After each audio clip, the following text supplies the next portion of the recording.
దేవి తత్వ స్వరూపణ అనబడేటువంటి దానికి తత్వస్వరూపము అనేటువంటిది ఏముంటుంది? తత్వం అనేటువంటి దానికి ఒక రూపం లేదు, దానికి ఒక స్వరూపం ఆపాదించడానికి అవకాశం లేదు. ఆ తత్వస్వరూపము అనే కన్నా తత్వ నిరూపణ చేసుకునేటువంటి అవకాశం మనకు లభించాలి. ఆ తత్వము ఇలా ఉంటుంది, ఆ అనుగ్రహం ఇలా వర్షిస్తుంది. ఆ యొక్క సగుణ సాకార స్వరూపం ఒక రూపాన్ని అవధరించుకుని జగత్తులోకి వచ్చిన తర్వాత ఆ తత్వస్వరూపాన్ని దేన్నైతే మనం నిరూపించుకుంటున్నామో ఆ నిరూపణ చేసుకునేటువంటి విధానంలోనే అమ్మవారి యొక్క సకల రూపాలు కూడా ఇమర్చబడి దానికి ఏ తత్వమైతే అమ్మవారిదో ఆ తత్వానికి విరుద్ధంగా అమ్మవారి రూపం ఉండడానికి అవకాశం లేదు. కాబట్టి తల్లి ఏ రూపాన్ని అవధరించి జగత్తులోకి వచ్చినా ఆ తల్లి యొక్క తత్వస్వరూపమే జగత్తులోకి రూపం వేసుకుని వచ్చింది, అవధరించి వచ్చింది అనేటువంటి దాన్ని సంపూర్ణంగా నమ్ముతూ 5 రోజుల ప్రవచన యజ్ఞాన్ని చేసుకున్నాం. ఏది ఎందుకు చేస్తున్నాం, ఎలా చేస్తే మంచిది, ఎలా చేయడం వల్ల మనం పొందవలసినటువంటి సంపూర్ణ అనుగ్రహాన్ని, ఒక నమస్కారం చేస్తావా, నమస్కార ముద్రను ఎలా చేసుకోవాలి, ఒక మంత్రాన్ని చదువుతావా, ఆ మంత్రాన్ని ఎలా మననం చేస్తూ పోవాలి, ఆ మంత్రాన్ని ఏ మంత్రం, అది వాగ్బీజమా, కామబీజమా, శక్తి బీజమా, లేకపోతే ఐశ్వర్య బీజమా, ఇంకో బీజమా, లేకపోతే భువనేశ్వరి బీజమా, ఆ బీజాన్ని అనుసరించి ఆయా స్థానాలలో ఏ స్థానం నుంచి అది పలికితే మంచిదో ఆ స్థానంలో దాన్ని వ్యవహారంగా పలికించి తీరగలగాలి. ఇవన్నీ రహస్యాలు. ఇప్పుడు మనం అదే లలితా సహస్రనామం చదువుతున్నాం, శ్రీమాత, శ్రీ మహారాజ్ని, శ్రీమసింహాసనేశ్వరి దగ్గర నుంచి లలితా సహస్రనామం చదువుతున్నాం. కానీ ఏ నామము ఏ బీజాక్షరాన్ని అవధరించి విస్ఫోటనం చెంది ఆ బీజాక్షరంలోంచి నామం బహిర్గతమైందో మనకు తెలియదు. అది తెలియకపోవడం వల్ల ఏం చేస్తున్నాము, అంతా ఒకటే పద్ధతిలో చదివేస్తూ పోతున్నాం. అలా చదవడం వల్ల ఏమవుతుంది, లలితా సహస్రం అందులోంచి రావాల్సినటువంటి శబ్ద విస్ఫోటనాలు ఏవైతే ఉంటాయో దానివల్ల భావ విస్ఫోటనాలు జరగకుండా కేవలం నోరుంది గనక ఆ స్వరాన్ని అవధరించి మనకు ఎంతవరకు జ్ఞానం బుద్ధిసారంగా వస్తుందో, అక్షర పరిజ్ఞానం ఉందో ఆ అక్షర ప్రజ్ఞాన్ని అంతవరకు వినియోగించుకుని లలితా సహస్రనామం అనబడేటువంటి స్తోత్రాన్ని చదువుతున్నాం. నిజంగా చెప్పాలి అంటే లలితా సహస్రనామం ఒక స్తోత్రము కాదు, అదొక యోగ రహస్యము. ఆ యోగ రహస్యము అంటే ఏమిటి, నువ్వు చేసేటువంటి ఉచ్ఛ్వాస నిశ్వాసాలు ఏవైతే ఉంటాయో ఆ ఉచ్ఛ్వాస నిశ్వాసాలతో పాటుగా ఏ పాదాన్ని, ఏ లహరిని, ఏ మూలాధారం నుంచి తీసుకోవాలా, మణిపూరకం నుంచి మన స్వాధిష్టాన చక్రం నుంచి తీయాలా, మణిపూరక చక్రం నుంచి ఏ నామాలు మనం బయటికి తీయాలి, ఏ శ్లోకాలు ఎలాంటి మంత్రస్థాయిలో పలకాలి, ఏ నామాలు ఎటువంటి విశుద్ధి చక్రం నుంచి పలికేవి కొన్ని ఉంటాయి, అనాహతం నుంచి పలికేవి కొన్ని ఉంటాయి. అలా శబ్ద తరంగాలను అనుసరించి ఆయా స్థానాలను మనకున్నటువంటి షట్చక్రాలకు ఆపాదించుకుని వాటితో అనుసంధానం చేసుకుని ఆ శబ్ద విస్ఫోటనాన్ని గనక ఈ అనంతమైనటువంటి ఆకాశతత్వంలోకి వదలగలిగితే ఆ లలితా సహస్రనామం సంపూర్ణమైనటువంటి జ్ఞానసిద్ధిని కలిగిస్తుంది. అలా లలితా సహస్రం ఎవరు చెప్పగలరు అంటే అది గురువే చెప్పగలరు కనుక ఇది రహస్యం, గురుపదేశం తీసుకోవాలి. ఎందుకు ప్రతిదానికి గురుపదేశం అని చెప్తోంది శాస్త్రం? అంత గురువులు లభించే రోజుల అంటే నీవు అంత శిష్యుడు ఇవ్వగలిగితే గురువు ఆటోమేటిక్గా వస్తాడు. అదే నీకు శిష్యుడయ్యేటువంటి ఆలోచన లేనప్పుడు, ఒకళ్ళ దగ్గర శరణాగతి వ్యవహారంలోకి తీసుకొచ్చి శరణాగతి వేడగలిగేటంత నిబద్ధత, శుశ్రూష అవి రెండూ నీకు లేనప్పుడు గురువు దొరకడానికి అవకాశం లేదు. గురువు దొరకకుండా ఏ స్తోత్రాన్ని చదివినా అది కేవలం నోటితో చదివేది అవుతుంది తప్ప ఏదో నేను భక్తిపూర్వకంగా శ్రద్ధగా ఏదో చదువుతాను, నాకు ఒక కష్టం వస్తే ఆ శ్రద్ధ అనేటువంటిది ఒక బాధాతప్తమైనటువంటి హృదయంలోంచి ఒక రకమైనటువంటి వేదనని అనుభవిస్తూ చేసేటువంటి స్తోత్రం అవుతుందే తప్ప అది నిజంగా ఈ సప్త ధాతు నిర్మిత దేహంతో ఈ షట్చక్రాలు లోపల నిక్షిప్తం చేసుకున్నటువంటి యాగక్రమమైనటువంటి యోగ విజ్ఞాన ఖనితో ఎలా దాన్ని సాధన చేయాలో మనకు అర్థం కాదు. ఇలాంటివన్నీ చెప్పగలిగేటువంటి సూత్ర సముదాయం దేవీ భాగవతం. కనుక దేవీ భాగవతం అనేటువంటిది ఏదో ఒక కథ చెబుతోంది, లేకపోతే అమ్మవారి స్వరూపాన్ని మనకు చూపిస్తోంది, అబ్బా చాలా పెద్దగా ఉంది, దీన్ని పూర్తి చేయడానికి ఎన్ని రోజులు పడతాయి. నిజం చెప్పాలంటే ఏ మాఘమాసం నుంచి, ఇంకా రేపటి నుంచి ఏం మాసం, మాఘమాసం నుంచి మొదలెట్టుకుని ఆషాఢమాసం దాకా ఒక విశేషమైనటువంటి యజ్ఞంగా అది నేను దేవీ భాగవతంలో ఉంది. అసలు యాక్చువల్గా దేవీ భాగవతం ప్రవచన యజ్ఞం ఎలా సాగాలి అంటే 8 నెలల పాటు సాగాలి. అంటే మాఘమాసం నుంచి ఆషాఢ మాసం దాకా కనీస పక్షంలో సాగినట్లయితే ప్రతి వివరణలో ఉన్నటువంటి అంతర్రహస్యాల్ని జాగ్రత్తగా పట్టుకుని అనునిత్యం దాన్ని సాధనామయమైనటువంటి క్షేత్రంతో ప్రాక్టికల్గా ఏ ప్రవచనమైందో దాని వెంటనే దాన్ని కొద్దిగా సాధన చేసేటువంటి క్రమం కూడా ఉంటుంది. నిజంగా మన అదృష్టం ఈసారి మొదటిసారి పొద్దున 3 గంటలు, సాయంకాలం 3 గంటలు, దాదాపు 6 గంటల పాటు మనం ప్రవచన యజ్ఞాన్ని చేస్తున్నాం. 6 గంటలు కాకుండా ఒక రోజు మొత్తంలో 8 గంటలు అంటే ఆపకుండా. దేవీ భాగవతం ఎలా ఉంటుందంటే ఇంకా మొదలెట్టాము అంటే అందులోకి వెళ్ళాము అంటే ఇంకా మధ్యలో ఆపారు అంటే ఇంకా అది ఫ్లో పోతుంది. ఫ్లో పోవడం అంటే నా ఉద్దేశం ఏంటి, ఏదో ప్రవచనాన్ని ఆపారు అబ్బా మంచి స్పీడ్తో చెప్తున్నా, ఆ స్పీడ్ ఆగిపోవడం కాదు. ఆ లోపల ఎక్కడి నుంచి అక్షర పరబ్రహ్మం యొక్క సార్థకత అనేటువంటిది నిరూపణం జరుగుతూ లోపల మూలాధారం నుంచి ఆ శక్తి చైతన్యం బహిర్గతం అవుతూ ఉంటుందో, ఆ శక్తి చైతన్య నిరూపణ స్థాయి విశుద్ధి చక్రం దగ్గరికి వచ్చేప్పటికల్లా దానికి అసలు మనం ఆపుతూ ఉండేటువంటి పరిస్థితి వస్తుంది. అలా ఆ మూలాధార చక్రం నుంచి విశుద్ధి ఆజ్ఞ గురించి మాట్లాడే హక్కు మనకి లేదు. విశుద్ధి దాకా రాగలిగేటువంటి స్థితి ఏదైతే ఉంటుందో ఆ 5 చక్రాలతో 4 చక్రాలతో వేసుకుందాం. ఆ 4 చక్రాలతో ఈ సప్తధాతు నిర్మిత దేహాన్ని కనుక అనుసంధానం చేసుకుని 8 గంటల పాటు లేవకుండా కూర్చున్న చోట కూర్చుని దేవీ భావతం చెప్పుకుంటే మాఘమాసం నుంచి ఆషాఢ మాసం దాకా సమయం పడుతుంది. అంత విస్తృతమైనటువంటిది, అంత శాస్త్ర రహస్యాలు ఉన్నటువంటిది, అంత యోగ విషయాలను తన యందు ఉంచుకున్నటువంటిది, అంతలా శరీరాన్ని ఉన్మత్త స్థితికి తీసుకువెళ్తుంది. దేవీ భావతం ఎలాంటిదంటే ఉన్మత్తం. ఆ ఉన్మత్తము అంటే ఏంటి, ఇంకా నీ శరీరం మీద నీ కంట్రోల్ ఉండదు. నువ్వు చెప్పేటువంటి విషయాలు, పెదాలు కదులుతూ ఉంటాయి, గుడ్లు కదులుతూ ఉంటాయి, శరీరం అటు ఇటు చూస్తూ ఉన్నట్లు ఉంటుంది, కానీ దేని మీద దృష్టి నిలవదు. అది తెలియకుండానే పరచైతన్య స్వరూపాన్ని దర్శిస్తూ అది ఏ శరీరాన్ని అవధరించుకుని తల్లి ఆ శక్తి చైతన్యంతో ఆ మాట బయటికి పలికిస్తుందో, ఇంకా మాట అది ఇంకా ఎలా అంటే ఇంకా మనసు మనం పంపు ఓపెన్ చేసామంటే నీటి ధార ఒకటే స్థాయిలో కింద పడుతూ ఉంటుంది. మళ్ళీ మనం ఆపేదాకా మొదలెట్టడం తల్లి మొదలెట్టించాలి, ఆపడం తల్లి తనంతట తాను ఆపాలి. ఇలా ఆపాలి అంటే దేవీ భావత స్థానం 8 గంటలు. అమ్మ 8 గంటల పాటు 6 నెలల పాటు అసలు ఆపకుండా ఏ రోజు కూడా ఆ స్థితి మారకుండా మాట్లాడడం సాధ్యమా అంటే అది సాధ్యమే. అలా చెబితేనే అది దేవీ భావతం అవుతుంది అని శాస్త్రం చెప్తాం. కనుక ఆ దేవీ భావతాన్ని 9 రోజుల్లో కనీసం రోజుకి 6 గంటల సమయాన్ని కేటాయించుకుని చెప్పుకునేటువంటి ప్రయత్నం చేయడం అనేటువంటిది మనం పూర్వజన్మ సుకృతం అనే చెప్పుకోవాలి. అంత సమయం లేకుండా ఏదో ఒక పూట చెప్పి 30 రోజులు 40 రోజులు 50 రోజులు జ్ఞానయజ్ఞాన్ని చేస్తున్నటువంటి వాళ్ళు ఉన్నారు, పెద్దలు చాలామంది ఉన్నారు. వారందరికీ మనసా శిరస వచస నమస్కరించుకుంటూ ఇక్కడికి ఈ అవకాశం మనకి ఇచ్చినటువంటి పరదేవతకి నమస్కరించుకుంటూ నిన్న ఏ విశేషమైనటువంటి దేవి ఉపాసనా పద్ధతుల్లో ఎలా పూజించాలి అమ్మవారిని, ఎటువంటి విషయాలను అమ్మవారి కోసం ముందు మనం వస్తుగతంగా రెడీ చేసుకోవాలి, సాధక బాధకాలు ఎలా చూసుకోవాలి, అమ్మవారి ముందు మనం పూజించాలనేటువంటి భావన ఏదైతే మనలో కలుగుతుందో ఆ భావాన్ని ఎలా అమ్మవారి ముందు ప్రకటన చేసుకోవాలి. ఆ ప్రకటన చేసుకున్న తర్వాత తల్లి అనుగ్రహాన్ని ఆ 9 రోజుల పాటు, అది ఎటువంటి నవరాత్రులైనా సరే ఆ 9 రోజుల పాటు నువ్వు ఆ లోపల నుంచి వచ్చినటువంటి ఆ అనుభవాన్ని అమ్మవారి ముందు ప్రేమగా ఎలా ప్రకటన చేసుకోవాలి, అందులో నువ్వు వినియోగించవలసినటువంటి అంశాలు ఏమిటి, ఎటువంటి వస్తువుని నువ్వు ఏర్పాటు చేసుకోవాలి, ఎలాంటి మనసుతో ఏర్పాటు చేసుకోవాలి, నైవేద్యాలు ఎలా పెట్టాలి, దీపం ఎలా వెలిగించాలి, ఇలాంటివన్నీ కూడా మనం తెలుసుకోవడం అనేటువంటిది జరిగింది. ఇలాంటి ఈ అర్చనా స్వరూపంగా అమ్మవారిని ఒక పూజా పద్ధతిలో అర్చించుకునేటువంటి విధానంలో ఎన్ని నివేదనలు వీలైతే అన్ని నివేదనలు పెట్టండి. అంటే ఇంతతో ఇవాళ ఒకటే చేసాం, 2 చేసాం, ఏదో మన ఇంట్లో ఒకళ్ళం ఇద్దరం ఉన్నాం కనుక ఒక 4-5 ఉన్నాం కనుక ఆ కాస్తకి అది ఖర్చు అవ్వాలనేటువంటి ఉద్దేశంతో నైవేద్యం చేయడం అనేటువంటి జాగ్రత్త. ఓ 10 మంది వచ్చారు, 20 మంది వచ్చారు, లేదా ఒక గుడికి వెళ్తున్నాం, ఇవాళ నవరాత్రోత్సవాన్ని చక్కగా చేసుకున్నాం, ఆ గుడికి వెళ్ళి అమ్మవారి దర్శనం చేసుకుని వద్దామనేటువంటి ఒక భావన మనసులోకి వచ్చింది. చక్కగా ఇనుమిక్కిలిగా అందరికీ కూడా ప్రసాదం పెట్టగలిగేటంత మనం చక్కగా ప్రసాదం తయారు చేసుకోవాలి. 1కి 4, 1కి 10 ఇంట్లో మనం ఈ నవరాత్రులన్నీ అయిపోయిన తర్వాత విశేషంగా అన్నప్రసాద వితరణ చేసాం అనుకుందాం, 10 మందిని పిలిచి భోజనాలు పెడుతున్నాం.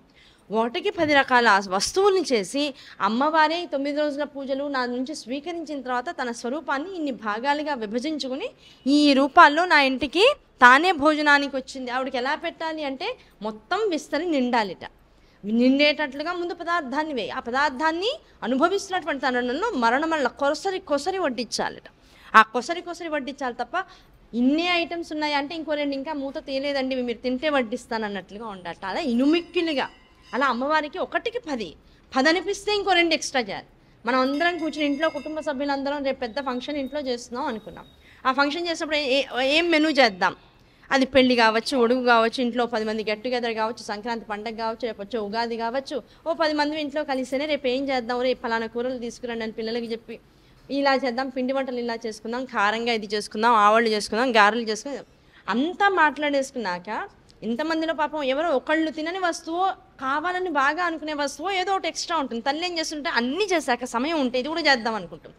అన్నీ అయిపోయి ఆ సమయం మిగిలిన తర్వాత మిగలకపోయినా అందరికీ కాస్త వడ్డించి పెద్దగా విస్తళ్ళు వేసి వడ్డించే లోపల పాపం ఎవరో ఒకళ్ళకి తన పిల్లలకు కావచ్చు, అల్లుడికి కావచ్చు, మనవలకు కావచ్చు, భర్తకి కావచ్చు, అరే వీళ్ళకి ఇది ఇష్టం కదా, వీళ్ళు ఏం మాట్లాడలేదు, పోన్లే పండగ పూట ఇది కూడా తింటారని ఒక ఎక్స్ట్రా వస్తువు చేస్తుంటాం.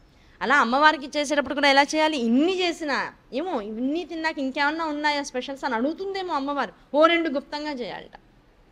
చేసి అమ్మవారికి అన్నీ వడ్డించిన తర్వాత ఆవిడ 2-3 వస్తువులు తినబ్బా బాగున్నాయి అనుకున్నాక ఈ 2 మనం ఇంతసేపు ఏదైతే దాపరికంగా అట్టి పెట్టామో ఆ వస్తువులు తీసుకొచ్చి మళ్ళీ అమ్మవారికి వడ్డించాలట. అది అప్పటికప్పుడు బహిర్గతం కావాలి. అలాంటి ప్రేమ అంటే అమ్మకి పిల్లల మీద, ఒక కుటుంబం మీద ఒక యజమానికి ఉండేటువంటి ప్రేమ, అలాంటి ప్రేమతో అమ్మవారికి వస్తువులు చేయాలి తప్ప అబ్బా చాలా అలసిపోయాం వంటకని ఎప్పుడు అనుకోకూడదు. అలా అలసిపోయాం వంటకం అనుకుంటే అన్నపూర్ణాదేవిగా ఆవిడ ఎన్నిసార్లు అలసిపోవాలి? ఆ ఎత్తెన గరిట, దింపెన గరిట, వండే గిన్నె, తీసే గిన్నె. మరి అలా అయితే ఆవిడ ఏమనుకోవాలి, ఒక్క నిమిషం అబ్బా చేయి నొప్పి పెడుతుంది, నడుము నొప్పి పెడుతుంది, ఓ నిమిషం వండడం పెట్టడం ఆపేద్దాం అనుకుంటే ఇప్పుడు మన గత ఏమిటి? ఒక 2 నిమిషాలు ఆవిడ గరిట పక్కన పెట్టేసింది అనుకోండి గరిట, మన పరిస్థితి ఏమిటి? ఏమీ లేదు. పంచభూతాలన్నీ ఆగిపోతాయి తమ పని. ఒక అమ్మవారు మళ్ళీ చెయ్యెత్తి గరిట పట్టుకునేదాకా పంచభూతాలు ఆవిడలోకి లయమైపోతాయి. అయిపోయినంటే ఇంకేముంది, ప్రళయమే కదా. కనుక ఏ పనికి కూడా అందుకనే స్త్రీకి ఏం చెప్పారు, అమ్మ నీకింత ప్రేమాస్పదమైనటువంటి మనసుతోనూ, అదే భర్త పూజ చేస్తున్నాడు, నవరాత్రోత్సవాలని భర్త చేసుకుంటున్నాడు, అదే ప్రేమతో ఆయన చేసేటువంటి ప్రతి పూజకి కూడా సహాయకారిగా నువ్వు ఇలాగే చేయగలగాలి. నేనే పూజ చేసుకోవాలనేటువంటి భావన స్త్రీకి ఎక్కడా ఇవ్వాల, అలసిపోతావు. చక్కగా అన్నీ చేయి, ఆయనకి సహాయకారిగా ఉండు, ప్రేమతో, ఇష్టంతో, దాని పట్ల శ్రద్ధతో ఇవన్నీ నువ్వు చేస్తూ ఉంటే ఆయన వల్ల జరగవలసినటువంటి కార్యక్రమాలు జరుగుతాయి. నీ వల్ల దేని యందు శక్తి రావాలో ఆ శక్తి నీ ద్వారా ఇవ్వబడుతూ ఉంటుంది. ఈ 2 విషయాలు భార్యాభర్తలు సమంగా పంచుకోవాలి అని చెప్తుంది. కానీ మనం ఏంటంటే ఇప్పుడు వన్ సైడ్ ఇదైపోయింది. పాపం మగవాళ్ళు ఎక్కువ పూజా పద్ధతుల్లోకి, విధానాల్లోకి అంత విస్తృతంగా, అంత తదేక నిష్ఠతో అన్ని గంటల పాటు కూర్చునే ప్రయత్నంగా రావట్లేదు. అది రాగలిగే పరిణామం కూడా వస్తే ఇంకా మంచిది. అది అమ్మవారి కృపగా మనం భావించాలి. ఈ నవరాత్రి ఉత్సవాలలో మీరు ఏ నవరాత్రులు చేసినా సరే దేవీభావతం చెప్తోంది, అష్టమి నాటి పూజా ఫలితాన్ని సంపూర్ణంగా పొందాలి అంటే మొత్తం నవరాత్రుల్లో విశేష పూజ అష్టమి నాటి పూజ అని చెప్పుకున్నాం నిన్నటి రోజున.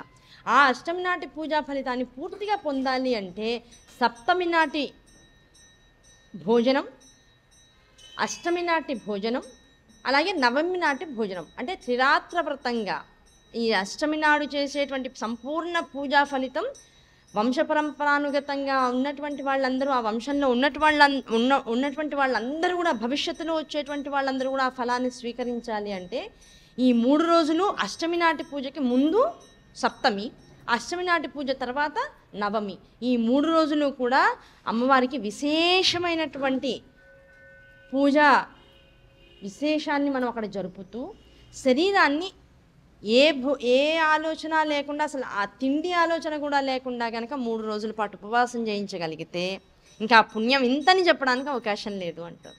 అమ్మ ఒకరోజు ఉపవాసం ఉండడమే గొప్పండి, 3 రోజుల పాటు అసలు చేయడం ఎంత కష్టం, ఎసిడిటీ వచ్చేస్తుంది అంటాం. అవసరం లే. మనిషి నిజం చెప్పాలి అంటే ఏమీ తినకుండా 15 రోజుల పాటు ఉండొచ్చు, నిస్సంకోచంగా ఉండొచ్చు. ఏమీ తినక్కల, పండు లేదు, పాలు లేదు, నీళ్ళు లేదు, ఏం లేదు, ఉండొచ్చు. ఉండలేకుండా అన్నింటికి అలవాటు పడిపోయింది శరీరం. అమ్మో ఈ టైంకి తినకపోతే ఏదో అయిపోతుంది అనేటువంటి స్థితికి వచ్చేసాం.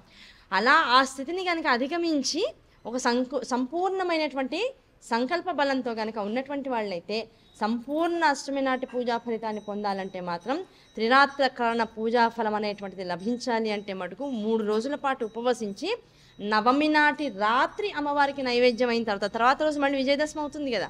అందుకని సప్తమి నాటి సాయంకాలం పొద్దున ఏ ప్రసాదం తింటావో ఆ ప్రసాదంతో అయిపోయింది. అది పానకము, వడపప్పు, చలిమిడి. పొద్దున బాలభోగం, అమ్మవారికి మొదటి పూజ అప్పుడు బాలభోగం పెడతాం. ఆ బాలభోగానికి అన్నంతో చేసిందైనా సరే, మినపపిండితో చేసిందైనా సరే, ఏదో ఒక బాలభోగం అమ్మవారికి పెట్టాలి. ఆ బాలభోగం చేతిలోకి ఎంత వస్తే అది నోట్లోకి వేసుకోవాలి.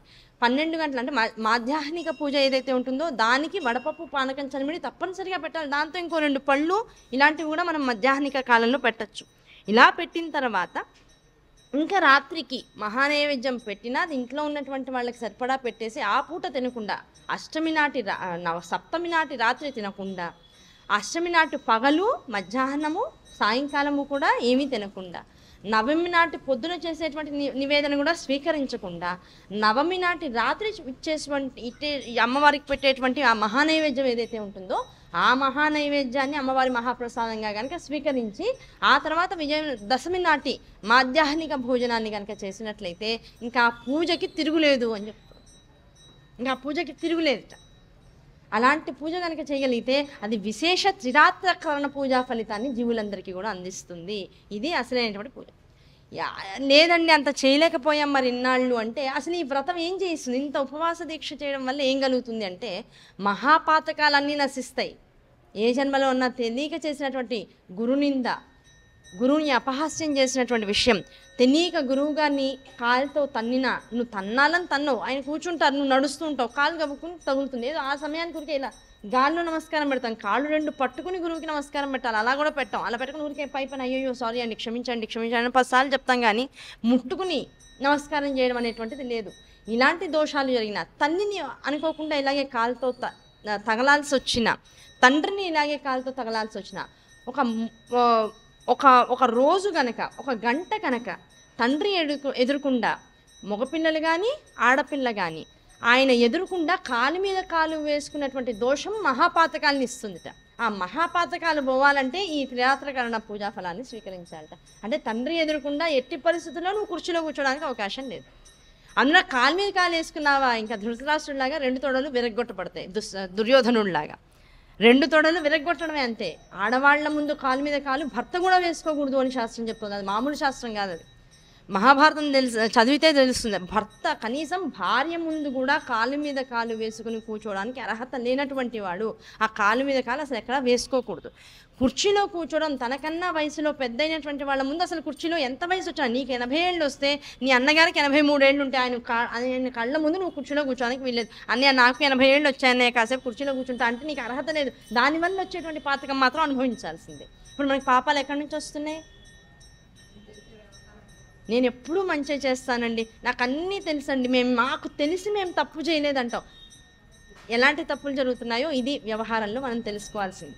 తండ్రి ముందు కానీ, అన్నగారి ముందు కానీ, వయసులో పెద్దవాళ్ల ముందు కానీ, పిల్లలు కానీ, ఒక వయసుకు వచ్చినటువంటి వాళ్ళు కానీ కాలు మీద కాలు వేసుకుని కూర్చున్నా, కుర్చీలో కూర్చున్నా దానివల్ల వచ్చేటువంటి పాతకాలు ఎలాంటి దారిద్ర్యాన్ని ఇస్తాయో తర్వాత కథలో చెప్తున్నాడు. ఊరికి వదలనా, చెప్పి వదిలితే వీళ్ళు సరిగా పట్టుకోరు, వీళ్ళ గట్టిగా మొట్టికాయ మొట్టి తర్వాత మందు రాస్తే గట్టిగా పట్టుకుంటారు ఎవరైనా సరే. ఇప్పుడు పిల్లల్ని కూడా ఏం చేస్తాం మనం, మాట వినట్లేదని గట్టిగా తల్లి బుగ్గగిలుతుంది, లేకపోతే తొడపకి పెడుతుంది, అమ్మ అమ్మ అమ్మ పాపం ఎక్కెక్కి ఏడుస్తుంది. అంతా ఏడ్చేసాక మళ్ళీ ఎర్రబడ్డని బుగ్గల దగ్గరికి వచ్చి మా తల్లి మా అమ్మే అందుకే మాట వినాలమ్మా అని చెప్తుంది. అమ్మే ప్రేమతోనే చేసి ఏది చేసినా ప్రేమే, పిల్లల మీద ప్రేమ, అవ్యాజ కరుణ. ఆ అవ్యాజ కరుణ కూడా దాన్ని మనం ఆ ప్రేమ వాళ్ళు అర్థం చేసుకుని మనం చెప్పిన విషయాన్ని యథాతథంగా విని ఆచరించాలనేటువంటిది ఆ ప్రేమ. ఆ ప్రేమ ఒక్కో స్థాయిలో ఒక్కో రకంగా ఉంటుంది. కనుక ఆ విధానంలో తల్లి ఏం చేస్తుంది, ఇక్కడ ఈ మహాపాతకాలని నశించాలి అంటే, సర్వపాపముల నుంచి విముక్తి కలగాలి అంటే ఇటువంటి పూజా విధానాన్ని నువ్వు జీవితంలో అలవాటు చేసుకోవాలి. ఎటువంటి పాపాలు చేస్తే ఈ మహాపాతకాలు వస్తాయో ఆ మహాపాతకాలు ఎలా నశింప చేసుకోవాలో అద్భుతమైనటువంటి కథని ఇక్కడ చెప్తాను అని జనమేజయుడికి వ్యాస భగవానుడు చెప్తున్నాడు. కోసల దేశంలో ఒక వర్తకుడు ఉండేవాడు. ఆయన పేరు సుశీలుడు అనబడేటువంటి వాడు. ఆ సుశీలుడు పాపం చాలా బహుసంతాన వ్రతుడు. ఇంట్లో పాపం 28 మంది సంతానంట ఆయనకి. ఆ 28 మంది సంతానంతో పాటుగా తన భార్య వీళ్ళందరూ కలిపితే మొత్తం 30 మంది ఇంట్లో ఉండేవారు. ఆ 30 మంది ఇంట్లో ఉంటే పాపం ఉన్నట్లుండి అన్నీ బాగానే ఉండేవి, ఉన్నట్లుండి తను చేసేటువంటి వ్యాపారం ఏదైతే ఉందో ఆ వ్యాపారంలో పాపం ఆయనకు బాగా నష్టాలు వచ్చేసాయి. దాయాదులు తోటి వ్యాపారంలో సహాయంగా ఉండి కలిసి వ్యాపారం పెట్టుకుందామని తనతో పాటు కలిసి వచ్చినటువంటి స్నేహితులు వీళ్ళు కొంత మోసం చేయడం, దాంతోపాటుగా ఎక్కడా కూడా వ్యాపారానికి అంది వచ్చేటువంటి అవకాశాలు, అది చక్కగా మనకి లాభాలు ఇవ్వగలిగేటువంటి పరిస్థితులు రాజ్యంలో పోయడం వల్ల పాపం ఈయనకి వ్యాపారంలో విపరీతమైనటువంటి నష్టం వచ్చేసింది. ఎంత నష్టం వచ్చిందంటే పాపం తన దగ్గర చిల్లిగవ్వ లేకుండా దారిద్ర్యాన్ని అనుభవించేటువంటి స్థితికి వచ్చేసాడు. ఒకానొక సందర్భానికి ఇంట్లో పాపం పెళ్ళిడికి వచ్చినటువంటి ఆడపిల్ల ఉందిట. అంత దీనంగా చెప్తాడనమాట. పెళ్ళిడికి వచ్చినటువంటి ఆడపిల్ల ఉంది. 3 నెలల పిల్లవాడు నోరు తెరిచి కడుపు నిండక ఏడుస్తున్నాడు. ఎంత ఎంత భయంకరమైన విషయాలో చూడండి. కనుక ఇంట్లో పిల్లలు అన్ని రకాలుగా ఆకలికి కూడా చివరికి అలమటించగలిగినటువంటి పద్ధతిలో ఇంకా పిల్లలకి వివాహం ఎక్కడ చేస్తాడు పాపం? కనీసం 2 పూటలో 3 పూటలో 1 పూట కనీసం రోజుకు ఒకసారైనా పిల్లలు కడుపు నిండా తినగలిగేటువంటి అవకాశాన్ని తన పిల్లలకి ఇవ్వలేకపోతున్నాడు. అలాంటి వాడు ఇంకా పెళ్ళిళ్ళు వ్యవహారాలు ఇవి అవుట్ ఆఫ్ క్వశ్చన్. కనుక అంత దారిద్ర్యాన్ని అనుభవిస్తూ ఉండేవాడు. పాపం ఏం చేయాలో అర్థమయ్యేది కాదు.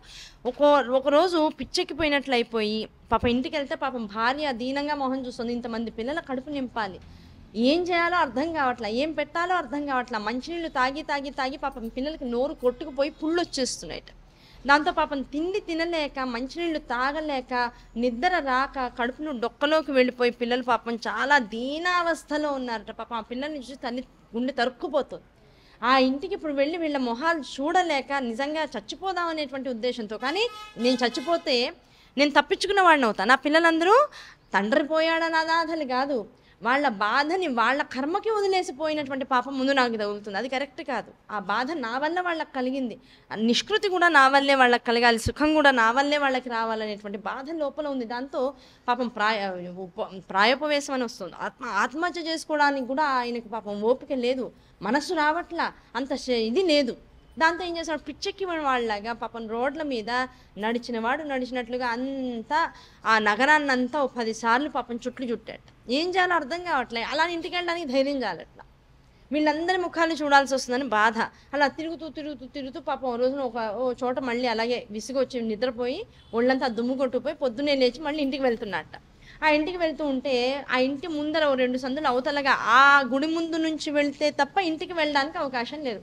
ఆ గుడి ముందు నుంచి వెళ్తూ ఉంటే చక్కగా తోరణాలతో మొత్తం గుడినంతా అలంకరిస్తున్నారు, రకరకాల విద్యుత్ దీపాలు పెట్టారు, చక్కగా లాంతర్లు పెట్టారు, చక్కగా పూలతోనూ రకరకాల కుర్చీలు వేసి అన్ని ఏర్పాట్లు చేస్తున్నారు. ఎవరు వస్తున్నారు, ఏం జరుగుతుంది అని దగ్గరికి వెళ్ళి చూస్తున్నాడు. ఏమన్నా పండగ, నేను ఏమన్నా మర్చిపోయానా అని. ఆ గుడిలో ఉన్నటువంటి ఆ గుడి మెయింటైన్ చేసే వాళ్ళు వచ్చి, ఏమిటయ్యా అలా చూస్తున్నావు అంటే, ఏం జరుగుతుందండి గుడిలో అంటే, రేపటి నుంచి శరన్నవరాత్రులు మొదలవుతున్నాయి. ఆ శరన్నవరాత్రులు మొదలవుతున్నందుకు గాను ఈ 9 రోజుల పాటు కూడా గుళ్ళో చక్కటి ప్రవచనాలు పెట్టాం అమ్మవారి యొక్క మహాత్మ్యం చెప్పుకోవడం కోసం.